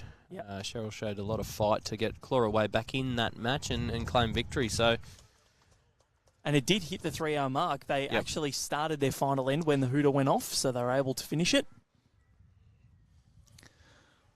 And we've seen a good correction there from Mark Tonkin. Yeah, so Steve on his backhand. We're going to give Mark's bowl a friend here. He's not far away, just needs it to turn back in now. Yeah, he's done well. Yeah. What a great shot. That's perfect. Made two, hasn't fattened up the target. You can see Daryl got really interested just as the bowl started hooking home late there. He got really interested, and why wouldn't he? Yeah. The South Australian team, they win this end, they can really put the pressure on heading towards the business end of this contest. Yep. Yeah, New Zealand are going to be careful here. He's got the jack. He's done well. It's better to say they're just South Australian team have probably just got the momentum at the moment. They're just playing the better bowls in that second and third position. But that was a great shot there by Leon. Well, the positive for them is from the 9 ends that they've played, they've won more of them. They've only dropped since that 5. They haven't dropped more than a 2, and they've only dropped 3 ends since then. Which has been mightily impressive. They were down 7-3. And they've clawed their way back well. Good shot it counts, but plenty of room here. Yeah, you'd back Leon to plonk one pretty close to this. Although he's got the hands on the hips like a teapot down the other end. I don't know whether he likes it or not. He only needs to turn and he should draw the shot. It'll be good enough on favour. Yeah, that's the shot, I reckon. But still, quality skips. They'd be backing themselves to get a couple inside that. Plenty of room. Yeah, 800 millimetres or so. Yeah, it's never easy when you're obviously playing to an offsetted jack. You're playing in a part of the green that probably hasn't been bowled on as yet. The bowls aren't sort of turning out from the boundary peg, so it's always a little bit tricky. But as you said, there's a bit of room there. Daryl will be hoping to try and draw this with his first. Obviously, a little toucher there. He could be lying too, but the key is just to try and draw the shot, get as close as you can.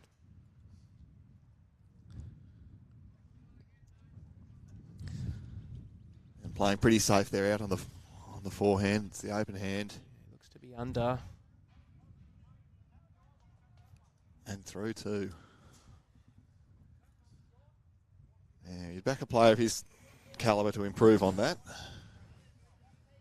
Yeah, it's like I think he was a little bit worried there because Leon's bowl got outside the boundary peg and sort of didn't quite come back as much as they thought. So he obviously was a bit worried about that and played the tighter line, but it's, as you can see, it's swooped across. So chance here for Pat. He needs to make this one count. Draw the shot. Yeah, they desperately need this to the Kiwi quartet.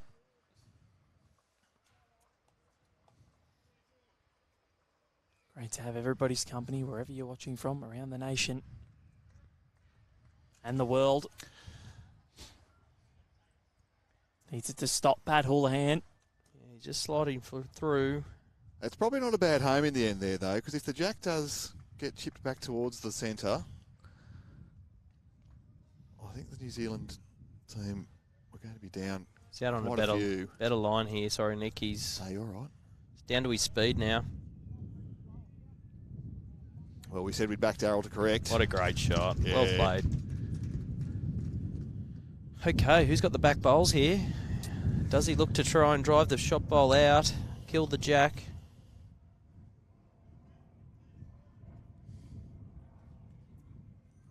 Very interesting.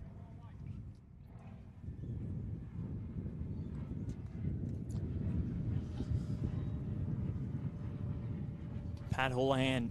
It's weight on the backhand. It's coming, but not enough. Great effort. So, one. I think it is just the one, yes. So one more to the South Australian combination, and they stretch their advantage. This has been a really impressive fight back from what was a pretty tough start. 12-9. That's the score at the moment.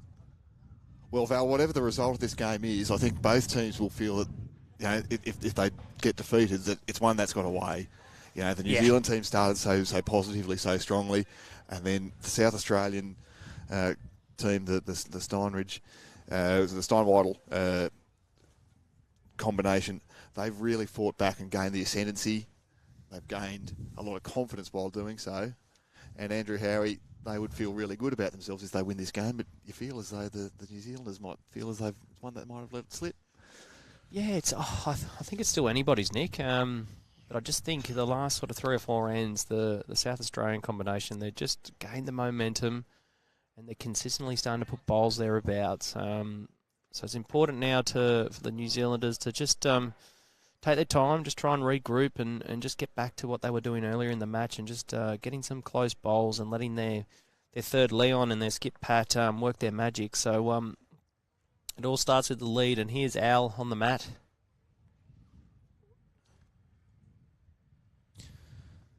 Weight looks pretty good, just needs a bit of bend at the end, and he's done well. Yeah, that's a good opener. He'd be happy with that. Yeah, getting down towards the business end of this contest now, so the Kiwis, they just want to win one, get one up. No need to chase anything silly yet. It's only 3 shots, and as we've spoken about, margins might come into it for next best qualifiers, so there's no requirement to go and do anything silly and potentially give up a big number. No, that's correct. It's they don't need to change too much on what they're doing. It's just I feel it's only going to take 1 or 2 big shots, and I think that'll be enough for someone to win this game. It's that close. So Pat's just drifting through again. Yeah. Although we did see last end, Andrew, the importance of having back bowls and giving yourself a chance to run at things, whether it's covering the tee or just having something at the back, depending on the format of the game. Always very important. Yeah, no, you're right, mate. It's and especially when all these matches are respot. So if the jack's killed, it does go back on the tee. So it is important to try and limit your bad ones. And if you do play a bad one, it's sort of path rather than short. But obviously, no one means to play a short bowl. But yeah, it's very important in these games, especially in a game of 4s, to have bowls past the head. We've seen Mark Tonkin, as he's been doing with monotonous regularity in this game. He's gone and parked another one pretty close there. This is not a bad reply. If he gets a clear run, he's just going to run into Mark's bowl. It was a great effort.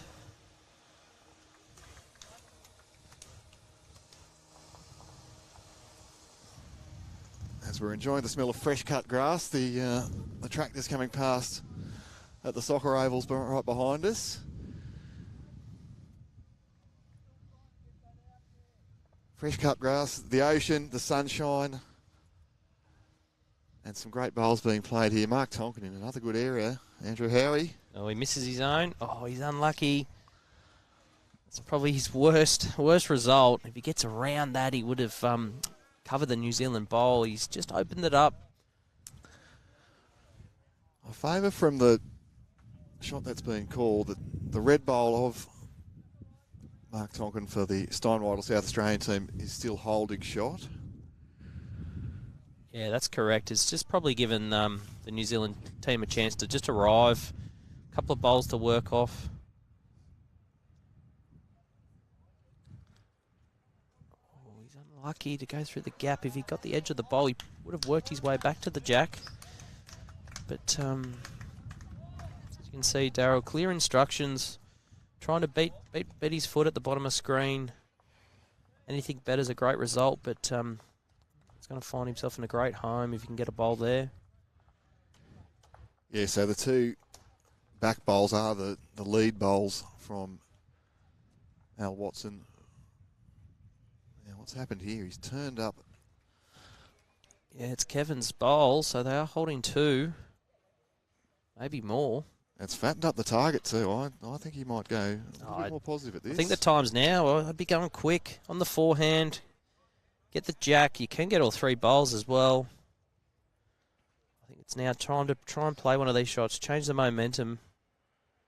Yeah. Yeah, Pat's Pat's saying, oh, the hand, oh, pick your weight here. I think he needs to be more expressive and really crisp instructions. Yeah, nice and positive. But it's a backhand with some firm weight. Underneath. It's hard though, isn't it? If you're given two options, you try to have a bob each way, and you end up getting nothing. Yeah, that's the problem. When the green's running like this and it is turning, that sort of weight will still take off on you. So maybe the key is to go a little bit quicker with his next. Well, so we're watching here. Yep. Yeah, there's the call. Straight at it. Yeah, don't worry about tactics. Just go straight at it. This is better. Very close. He got it. What a great shot.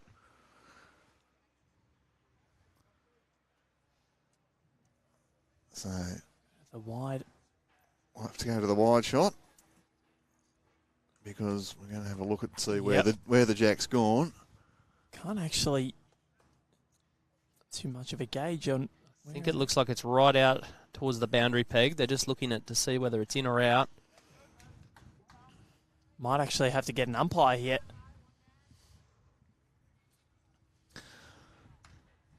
Almost might have to go and adjust that camera so we can see what's going on there because it's right out in the very corner of the rink.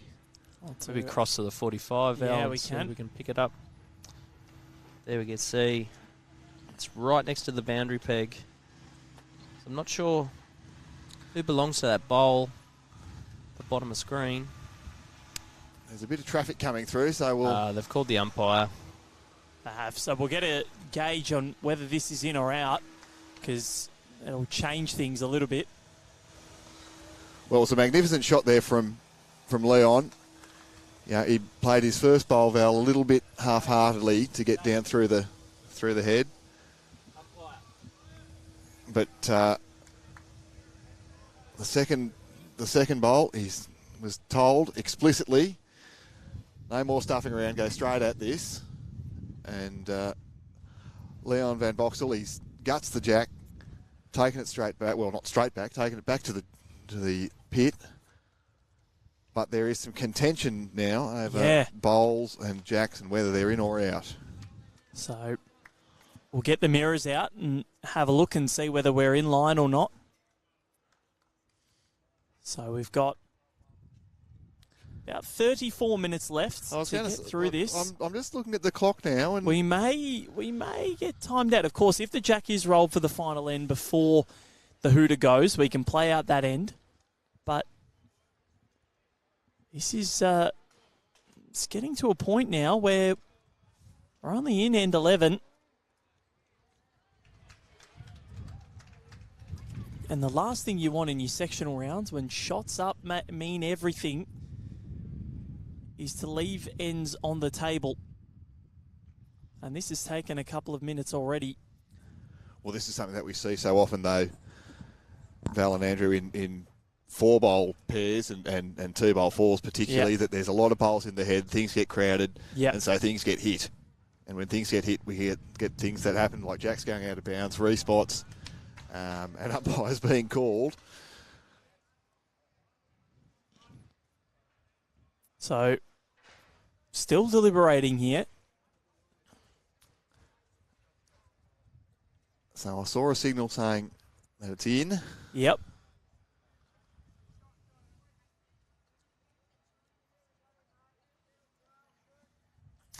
So they've got a draw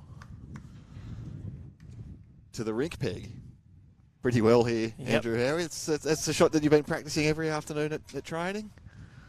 Yeah, well, I know I haven't, but it's definitely an acquired skill. Drawing to the ditch.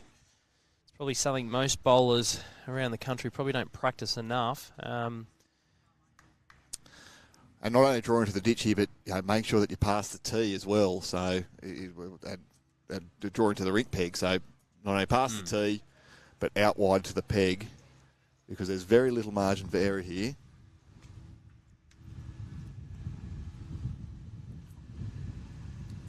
So is it the New Zealand bowl that is shot, Nick? The purple one? I think it is a purple colour. We're down the wrong end to see the colour, and the shadow and the light still makes it tricky because the bowl is all the way to the edge of the screen there. So if that's the case, Pat's only going to beat those bowls and stay up in your count. It's a mighty effort. It's gone into the shadows, and it has stayed up. I believe it's stayed up. Yes, no, Yep, it has. That's it. Sort of half in, half out of the shadow.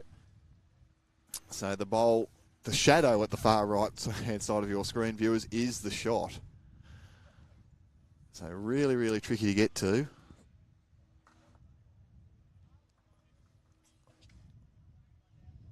Not a bad effort.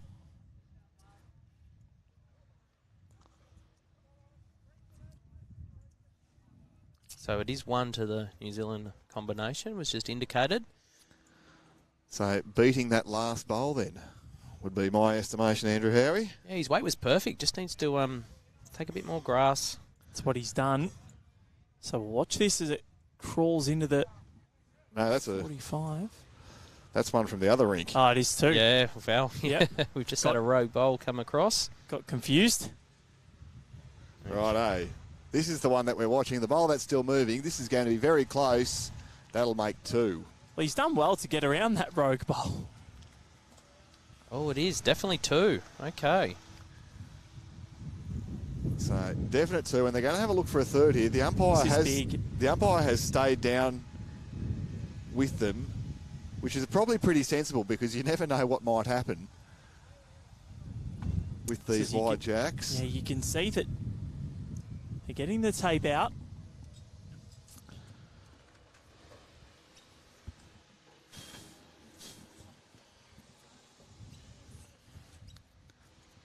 Three shots. Wow. All square. Game on.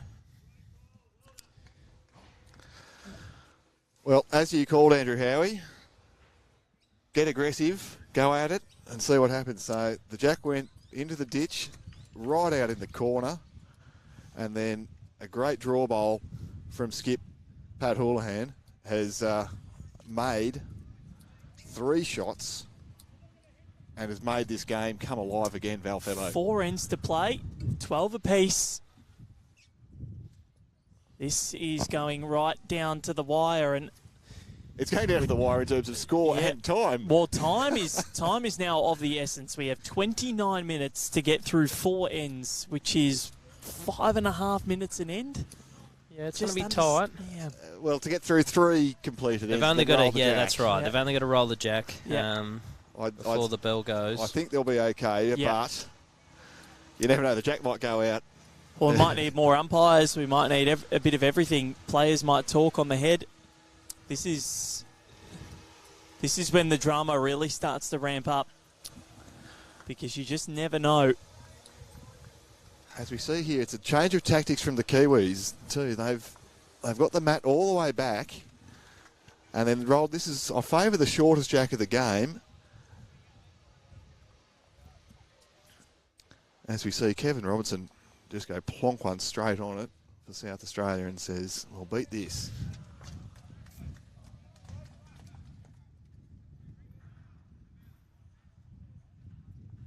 Al Watson now gets back. Handy enough home. Just waiting for this sun to come into the marquee here. Still windy and quite nippy in here. I know this is good for you, Nick. You're in T-shirt and shorts. Absolutely ecstatic with this. Are you one of those people, even in Canberra, Yeah, great shooting. where you're just wearing shorts the whole time? No, you still need to dress for the climate in the ACT, as Andrew Howie would know, and in Jindabyne. But I think whether it's 15 degrees or 19 degrees or whatever the watch is telling us here, this is really good for me, and I do appreciate it. This is It's no way possibly it's 19 degrees. 17 still. possibly the best place to be in the month of June. It is. Here at the Broadbeach Bowls Club, and any of the clubs, 14 clubs is it now, Andrew? That's correct, Nick. 14 clubs. So our most southernest club is Coolangatta, all the way through to Benlee, our most northernest club. So they're all done a fantastic job over the last 6 days, but they'll continue to work the best they can to deliver what is a fantastic Australian Open. So Wow. without the backbone of our host clubs and all their volunteers, events like this, it's really not possible. And I mentioned yesterday on the telecast we're using upwards of almost 1,000 volunteers now to deliver this great event. And yeah, for those listening at home that have helped so far in the event or will continue to help over the next 10 or so days, thank you for all your efforts. And yeah, it's much appreciated from everyone at Bowls Australia. And if you're thinking about doing it, Yes. absolutely. You know, give your time while you're up here. It's a great thing to do. Come and play. Come and do some marking. Come and help out. Because Come and commentate. Nick Hind. We don't just let anybody on. Clearly, just anyone can do it. Nick Hind, just donating some of your time. You weren't playing the AO this year, were you? No, I've come to watch some great bowls as we see one in, one out there for the South Australian team. Yeah, that came up. My brother's just recently bought a new house in Ballina, so helping out there a little bit and taking the niece and nephew to the skate park and they're skaters like for you. a swim. They're not quite yet, but they're getting there. They're getting there. The scooters have been ripping around the skate park of Ballina. And then to come up and enjoy some of this beautiful sunshine and get out of the snowy mountains cold is always an absolute pleasure.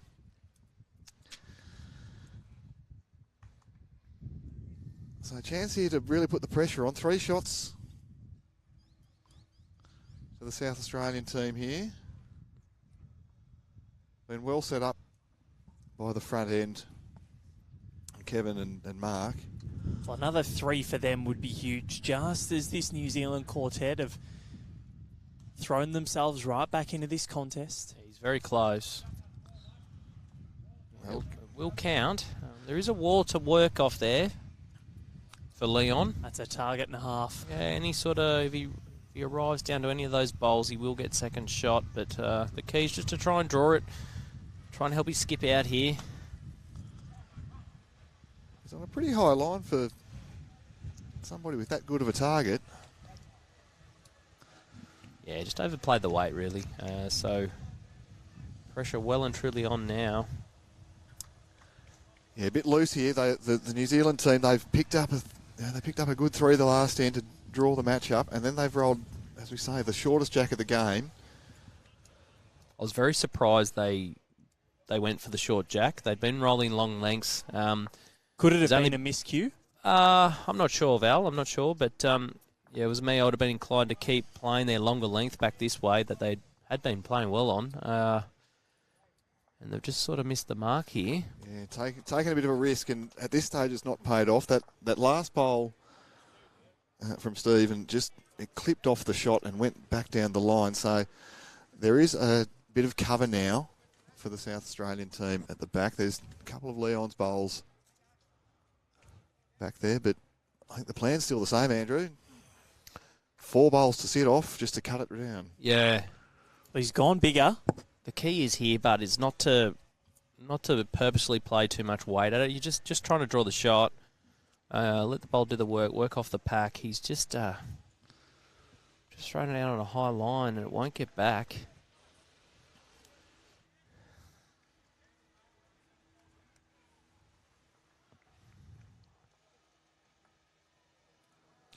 So Daryl looking to draw the shot.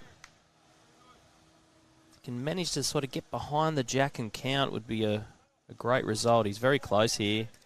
Wants to continue to turn. Great bit of speed. Okay, it's still pretty good. It's going to make it harder to, they can get number 1 and maybe number 4 here. Makes it really hard to cut it down. Wonder if he was half inclined to drive there and run the jack, or if he's 2 bowls high, could have cleared a fair few out. Has he given it enough weight here? The line looks okay. What a shot.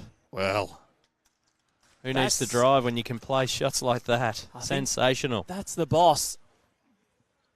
Wow. And a high five from his opponent, although he kind of left him hanging there. That was a great shot. Big pressure bowl, 5 down. Well, do you look to go and pot this one out then? Have to, mate. Game's on the line here. You have to. These are the big ones that the skippers dream about. Taking a bowl out for 5 shots. Daryl Steinwedel. Not going to get down. It's going to obstruct things, maybe. No. That is Wow. a mega bowl from Pat Houlahan. And all of a sudden, they're back in front. 13-12. 3 ends to play. They've won 2 in a row for the first time in this match. What a time to pull that out. Yeah, the key to that shot was he didn't overplay it. He just backed himself to draw, let the bowl do the work. And, yeah, what a shot. That's if the Houlahan combination can win this match, I think they'll put it down to that bowl right there. That was very classy. And, you know, to salvage, you know, 1 up from 5 down, Andrew Howie, that's got to give them a lot of confidence. I suspect they will be rolling a bit longer, though. Yeah, you'd be a brave man to roll that length back to your skipper after after what just unfolded the end before. But and that is, yeah, it's a bit longer. That's for sure. 13-12.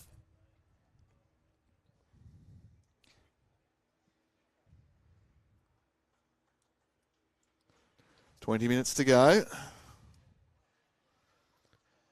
yeah, as we see Al just drifting through the head there.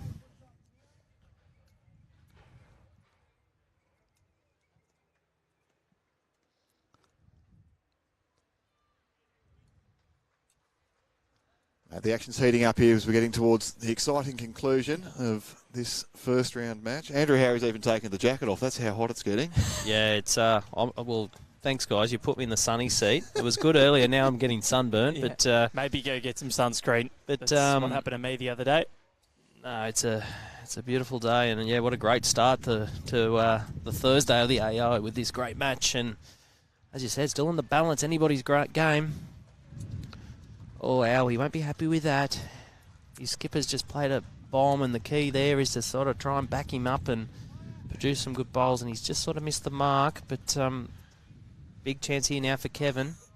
I mean, it's easy to overcorrect, but that's at this time of the game, it's vital that the front end is making a really valuable contribution. And we see Kevin, Yeah, great he's making a shooting. valuable contribution here.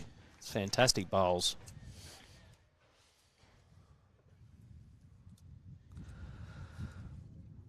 So big chance for Morso here. We haven't said his name too much today. And it could be a chance for him to get something really into it. Slides past the front there. Just had a question from Heather about the shot clock. Unfortunately, we don't have access to that today, or the clock to count down to the time limit. It's just a different application that Locke has been using while he's been on the cameras. A bit more skeleton operation for me today. Surely there's a free trial of something. No, it's the complete opposite of that. Nothing's free these days, I don't think. No. Except for obviously the coverage we're producing today. Well, there you go. See? Yeah. Don't say you get anything for nothing. We are men of the people. But we'll keep you updated throughout the games. 11:15 Eastern time is when the So- hooter will go. 18 minutes. They've only got to get through this end plus 2 more, which should happen.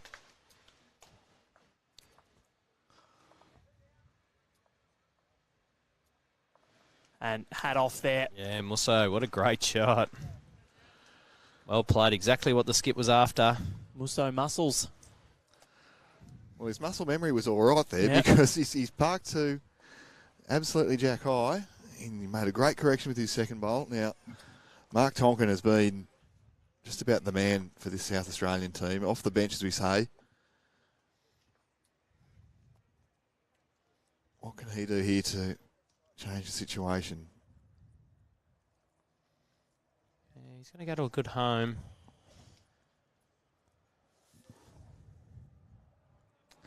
Yeah, he already had one there, but he got called the other hand, and fair enough.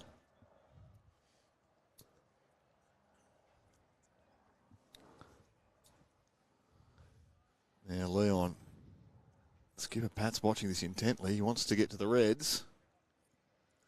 He's going to go past them. Splits it up a little bit. Okay, Steve, see what he can produce down on his forehand. Trying to draw the shot. Little touch around the corner. Promote his own bowl. So it was a bit of Pat Houlahan magic on the last end that has granted this New Zealand outfit back the lead. Yeah, what a great effort. Another bowl on the head.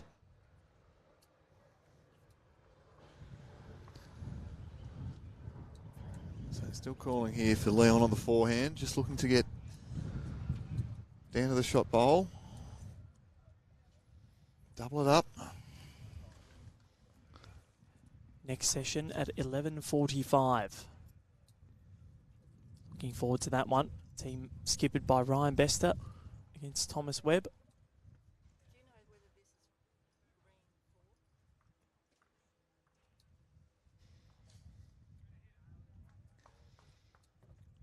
Yeah, what's Steve done here? He's not far away. Oh, what a great effort. So close. Unfortunately, he's made it a lot harder, however.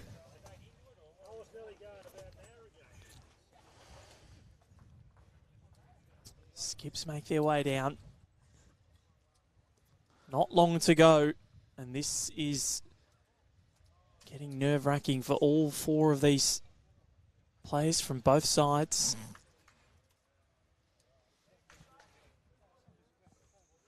To get your AO campaign off to a winning start is exactly what you need.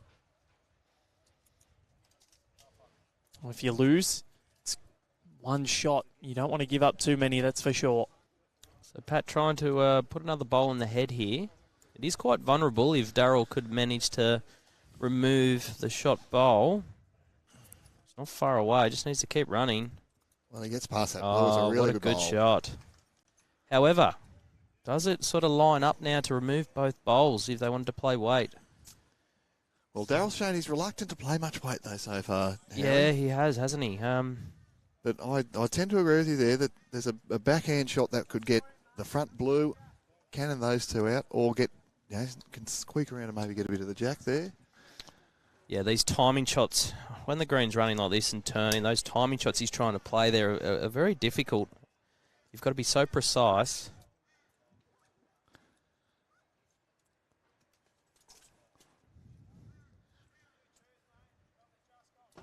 Hard to tell from our angle whether it's one or two to the New Zealand combination here. This shot will probably tell you a bit more. And will probably tell us a bit more, Howie, whether or not they'll be looking to add on or look to cover. He's stalking it down. How's this going to finish up as it gets to the head? He's just rocked that front one. Yes, it probably doesn't count. It's hard to see. Yeah, if I was Daryl, see, this is the problem Daryl's got now. He does not have back bowl. He could be, well, it's definitely one as we know. I'm not sure about the second and third. New Zealand have got the bowls to the right of screen where the jack is likely to go as well. So he's potentially one shot behind. He needed to play that with his first bowl. Worst case, he killed the jack off, gives himself a chance to draw the shot. Now he's sort of in a bit of strife here. Well, again, as you say, that take the opportunity when you've got it, because now, even if he does make contact there, there's another bowl from the New Zealand combination there that might, it might stuff things up completely there because it can rattle around. Yeah. You never know what's going to happen. It's hard to see the angles, but if he gets to that cannon, he could sort of propel the black bowl down the line onto the jack and could be in the game, but he's just going to miss. It's a great effort. I think that was about as good as he could go, but we're going to have a look. Yeah, it's close for the second. Very interesting here. So, one bowl withdrawn.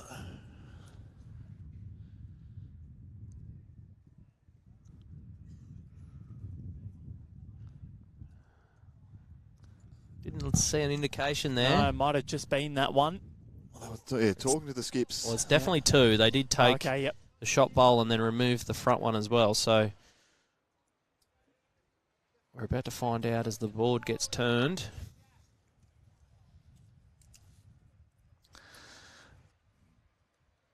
It was 2 to the New Zealand combination, so they extend their lead to 15-12. This is getting worrying for this South Australian combo because they looked for all money like they were on it, 12-9 up after 10. Since then, they haven't won a shot. Well, this is what I said to you, Val, a couple of ends ago, is that either team, whichever team gets defeated in this game, might feel as though they've let one slip here. And it's taken a couple of big bowls. Pat Houlahan's played a couple of absolute bombs to get the New Zealand side back in this. And now they've dropped 3 ends in a row here, the South Australian combination. And are looking down the barrel of a defeat that seemed unlikely 3 ends ago. Yeah, it's definitely ebbed and flowed this match, but as you see, great opening bowl there by Al Watson, and Kevin Robinson's delivered a cracking shot also. But yeah, the New Zealanders are really got the upper hand now. They just really need to win this end. Even a 1 would propel them 4 shots up going into the last end.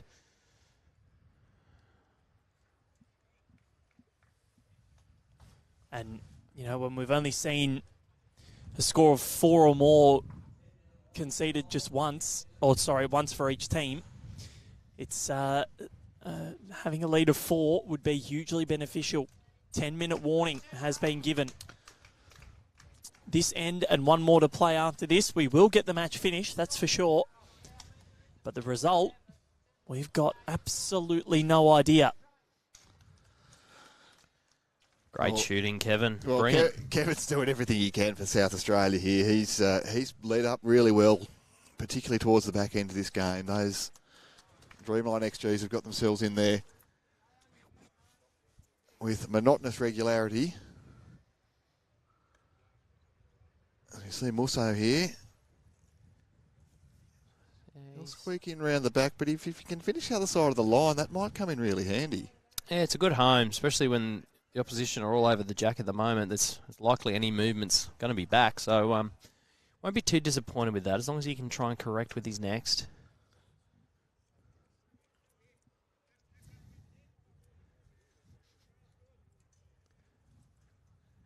Yes, haven't seen a lot of power on display here, but I'm sure we'll see some more in the next game. Ryan Bester up at 11:45.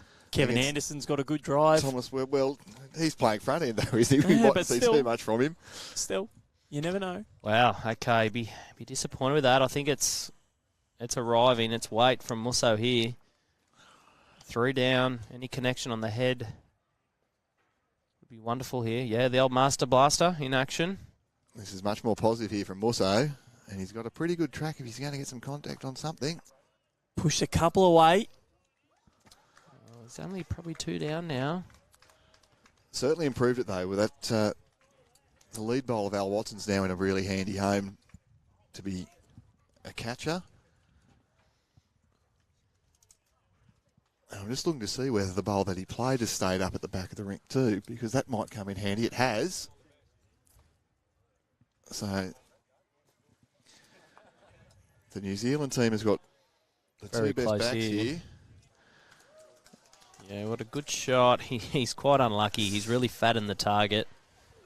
Okay, it's interesting to see they're just sort of playing that draw weight, just arriving. We saw a couple of ends ago, Leon, when called to drive, he hit the mark well, so it's just trying to play this timing shot.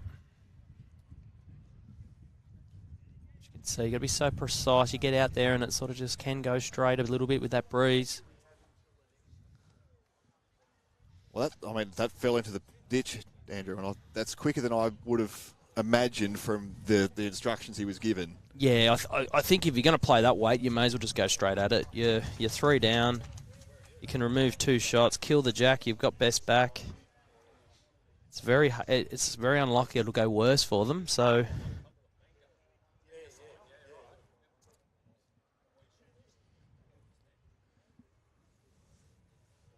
where's this one going to end up? Just see it come through. just looking to get out past the head, just in case any jack movement. Good home. call a bit. He's playing that same way, swinging, trying to kill. Well, he's going to make something happen. He's done here, well Andrew. here. What a great shot. Perfect. All right, so we'll be back on the tee.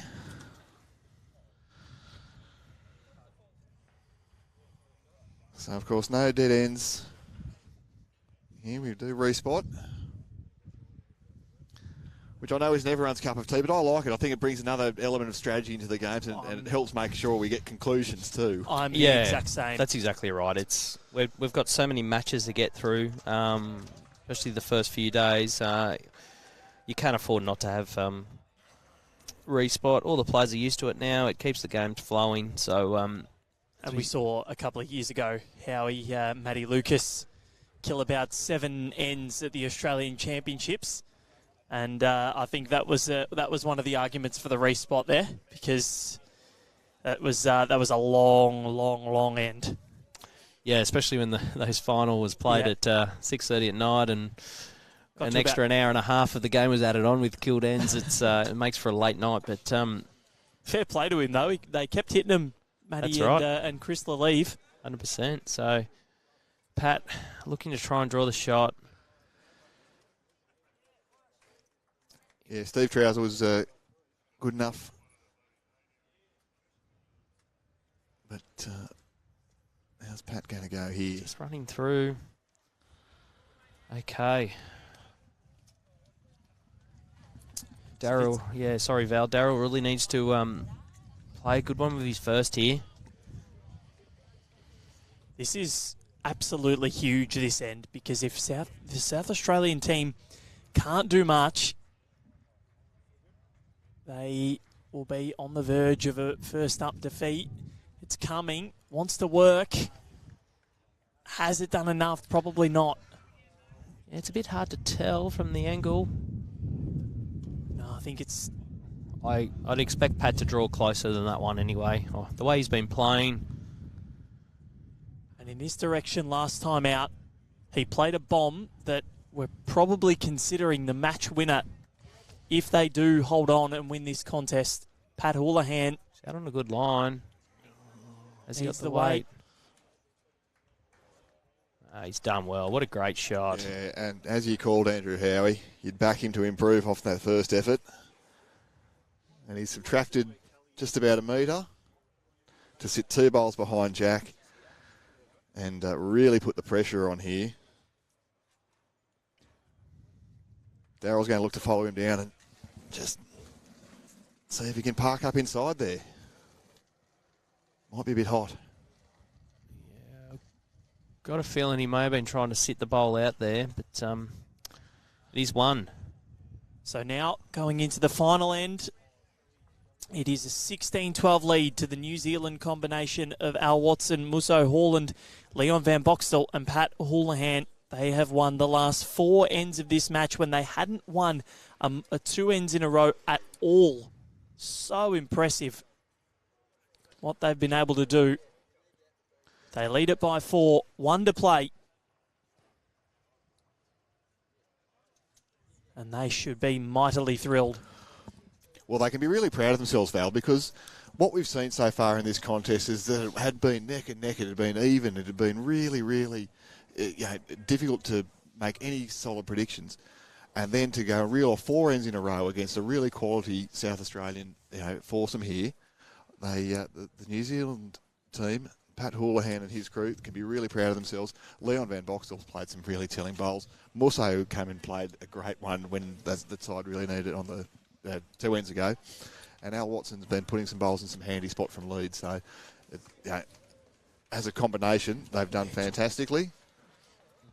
Yeah, they've combined well as a foursome. Yep, they certainly did what they needed to throughout the match, and but it's not over.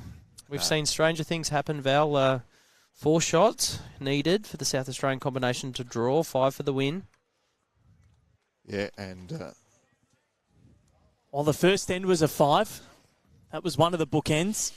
What will the next bookend be? And there was a 4 picked up as well by the South Australian combination here. So they know that they can do it. A maximum of 8. So anytime you're within 8 going into the last end, you're a chance. You might be a Lloyd Christmas chance, but you are a chance nonetheless. Well, this is where the respot makes it really hard, though. Yes. You need to get it right the first time. There's often a 2. There's almost always a 2 playing bowls. And there's often a 3. But to get a 4, you need to have things go your way or be setting up ahead specifically for this outcome. And they need to be past the jack. You can't afford to be short. If you're short, those bowls might as well be irrelevant. They're only just getting in the way. They need to have a healthy weight.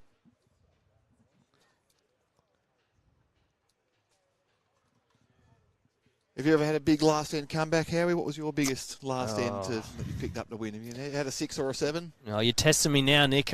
Yeah, I can't really recall, but I think I've once in a game of pairs picked up 7 shots in the last 2 ends to win out of nowhere. But yeah, not on the last end. Never a sort of a 7 or an 8 to win or draw. There was one at the Com Games a couple of years ago, and hope Ali Forsyth isn't listening, because I think they were playing against Canada, New Zealand, or they were playing someone in a quarterfinal. I think netted a 7 on the second last end to go 6 or 7 ahead, and then dropped a full count to lose. There is the hooter. We are done. This is the last end anyway, so no problems. Yeah, I think it was the Welsh team, the one you're referring to. But right. yeah, it was, I guess, the New Zealand's. Just to elaborate on that, the Welsh bloke did play an absolute cracker, trailing a jack about 2 metres around a pack of bowls to make a 7 or whatever it was. So you should have heard the roar from the Welsh fans that were in Leamington Spa that day, and I felt so sorry for Ali Forsyth because he did absolutely everything he possibly could to help New Zealand win that match. So Mark delivered another good shot there. Is the shot? Yeah, favourites 1, but I'm struggling to see where they're going to find a 4 here, Howie. Yeah, but maybe the front blue one counts for 2, but have to try and hide Pat Houlahan's bowls, mate, so he doesn't get to deliver any, maybe, to have a chance. But the key here now is for Stephen to make this first one count. There is still a chance.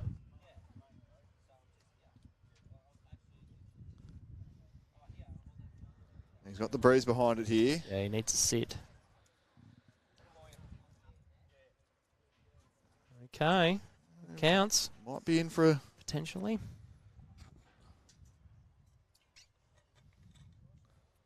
So what drama are we going to see in this final end here at the Broadbeach Bowls Club? Got another match in just under half an hour's time. Yeah, Leon looks quick here again. Depends what sort of action he's going to get off that wing one. Or that's very helpful. It helps. He's got the right connection. That rocked and rolled almost back up the green, Andrew. Yeah, he's done well. That is the shot.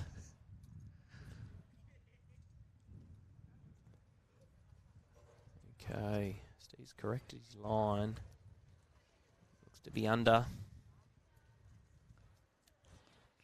Yeah, I'm okay with that. They give yourself a chance to get to the jack, move things around. Yeah, it was a hard one, but I think the key was there to try and just draw the shot. If he did draw a little toucher, he was 2, but just another ball in the head, give your skip a chance to make that score. It's going to make it tough now, especially if Pat can put another ball in the head. On the left-hand side of your screen and to the back there at around 8 o'clock, 7 o'clock, 8 o'clock's where the damage might be. If South Australia are going to pull something out of the fire here. There's a collection of red bowls. Bowls of Mark Tonkin, Stephen Trowse are all sitting there in the slip cordon. But yeah, it's a good shot. That's a perfect home. Does make it really difficult now. Yeah. Has to trail the jack with one of these 2 bowls. Now, Daryl.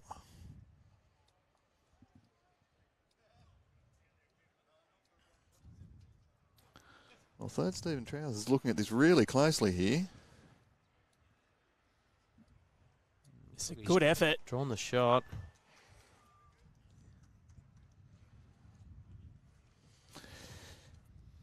Yeah, good call here. So Leon said, don't worry about the shot. I want one over here. So can you get that one? Yeah, so Leon has asked for a bowl to be sitting almost out with the furthest red bowl. To split those two red bowls on the left-hand side of your screen. Yeah, if he does, it really takes the trail off the table. But we'll see what happens. I wonder if there's a little angle there off that shot bowl, or the second shot now. There's a bit of an option to try and remove a few of the Kiwi bowls. Well, skipper Pat's thrown it all the way out there as suggested. He's got to be past the jack, though. And he's not, so... The hooter is gone. This end will be completed. Yeah. Like the option could be, Nick, he tries to trail the jack again to the bottom left of screen where you can see the three red bowls. It's going to be very hard for his bowl to go with it. Otherwise, does he try and play weight through the second shot, get back to the black bowl and remove the two bowls? Could he be lying 3 or 4? As you can see, they're looking at it now. This is the discussion that they're having, is how do we make 4? The problem is whether they need to also remove the bowl at the furthest right of screen.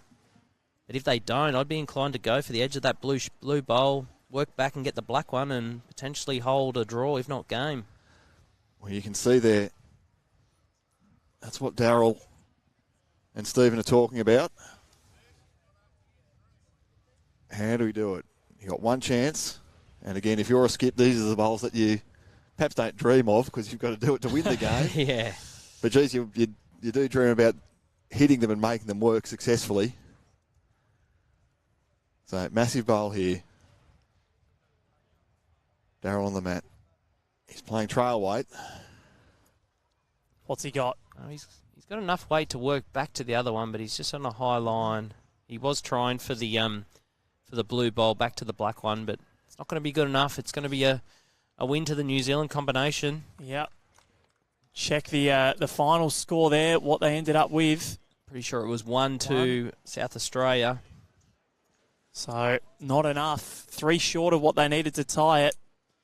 And 16-13 in what was a brilliant performance from this New Zealand team of Al Wilson, Muso Houlahan, Leon Van Boxtel and Pat Houlahan. We're going to wrap this up pretty quickly because we have got a quick turnaround for the next match and we've got to shift some cameras. So Andrew Howie, thank you very much. Thanks, Val. Nick Hine, thank you as well. Pleasure as always, mate. We'll see you very soon in just 24 minutes' time for the next fours match between the teams skipped by Ryan Bester and Thomas Webb.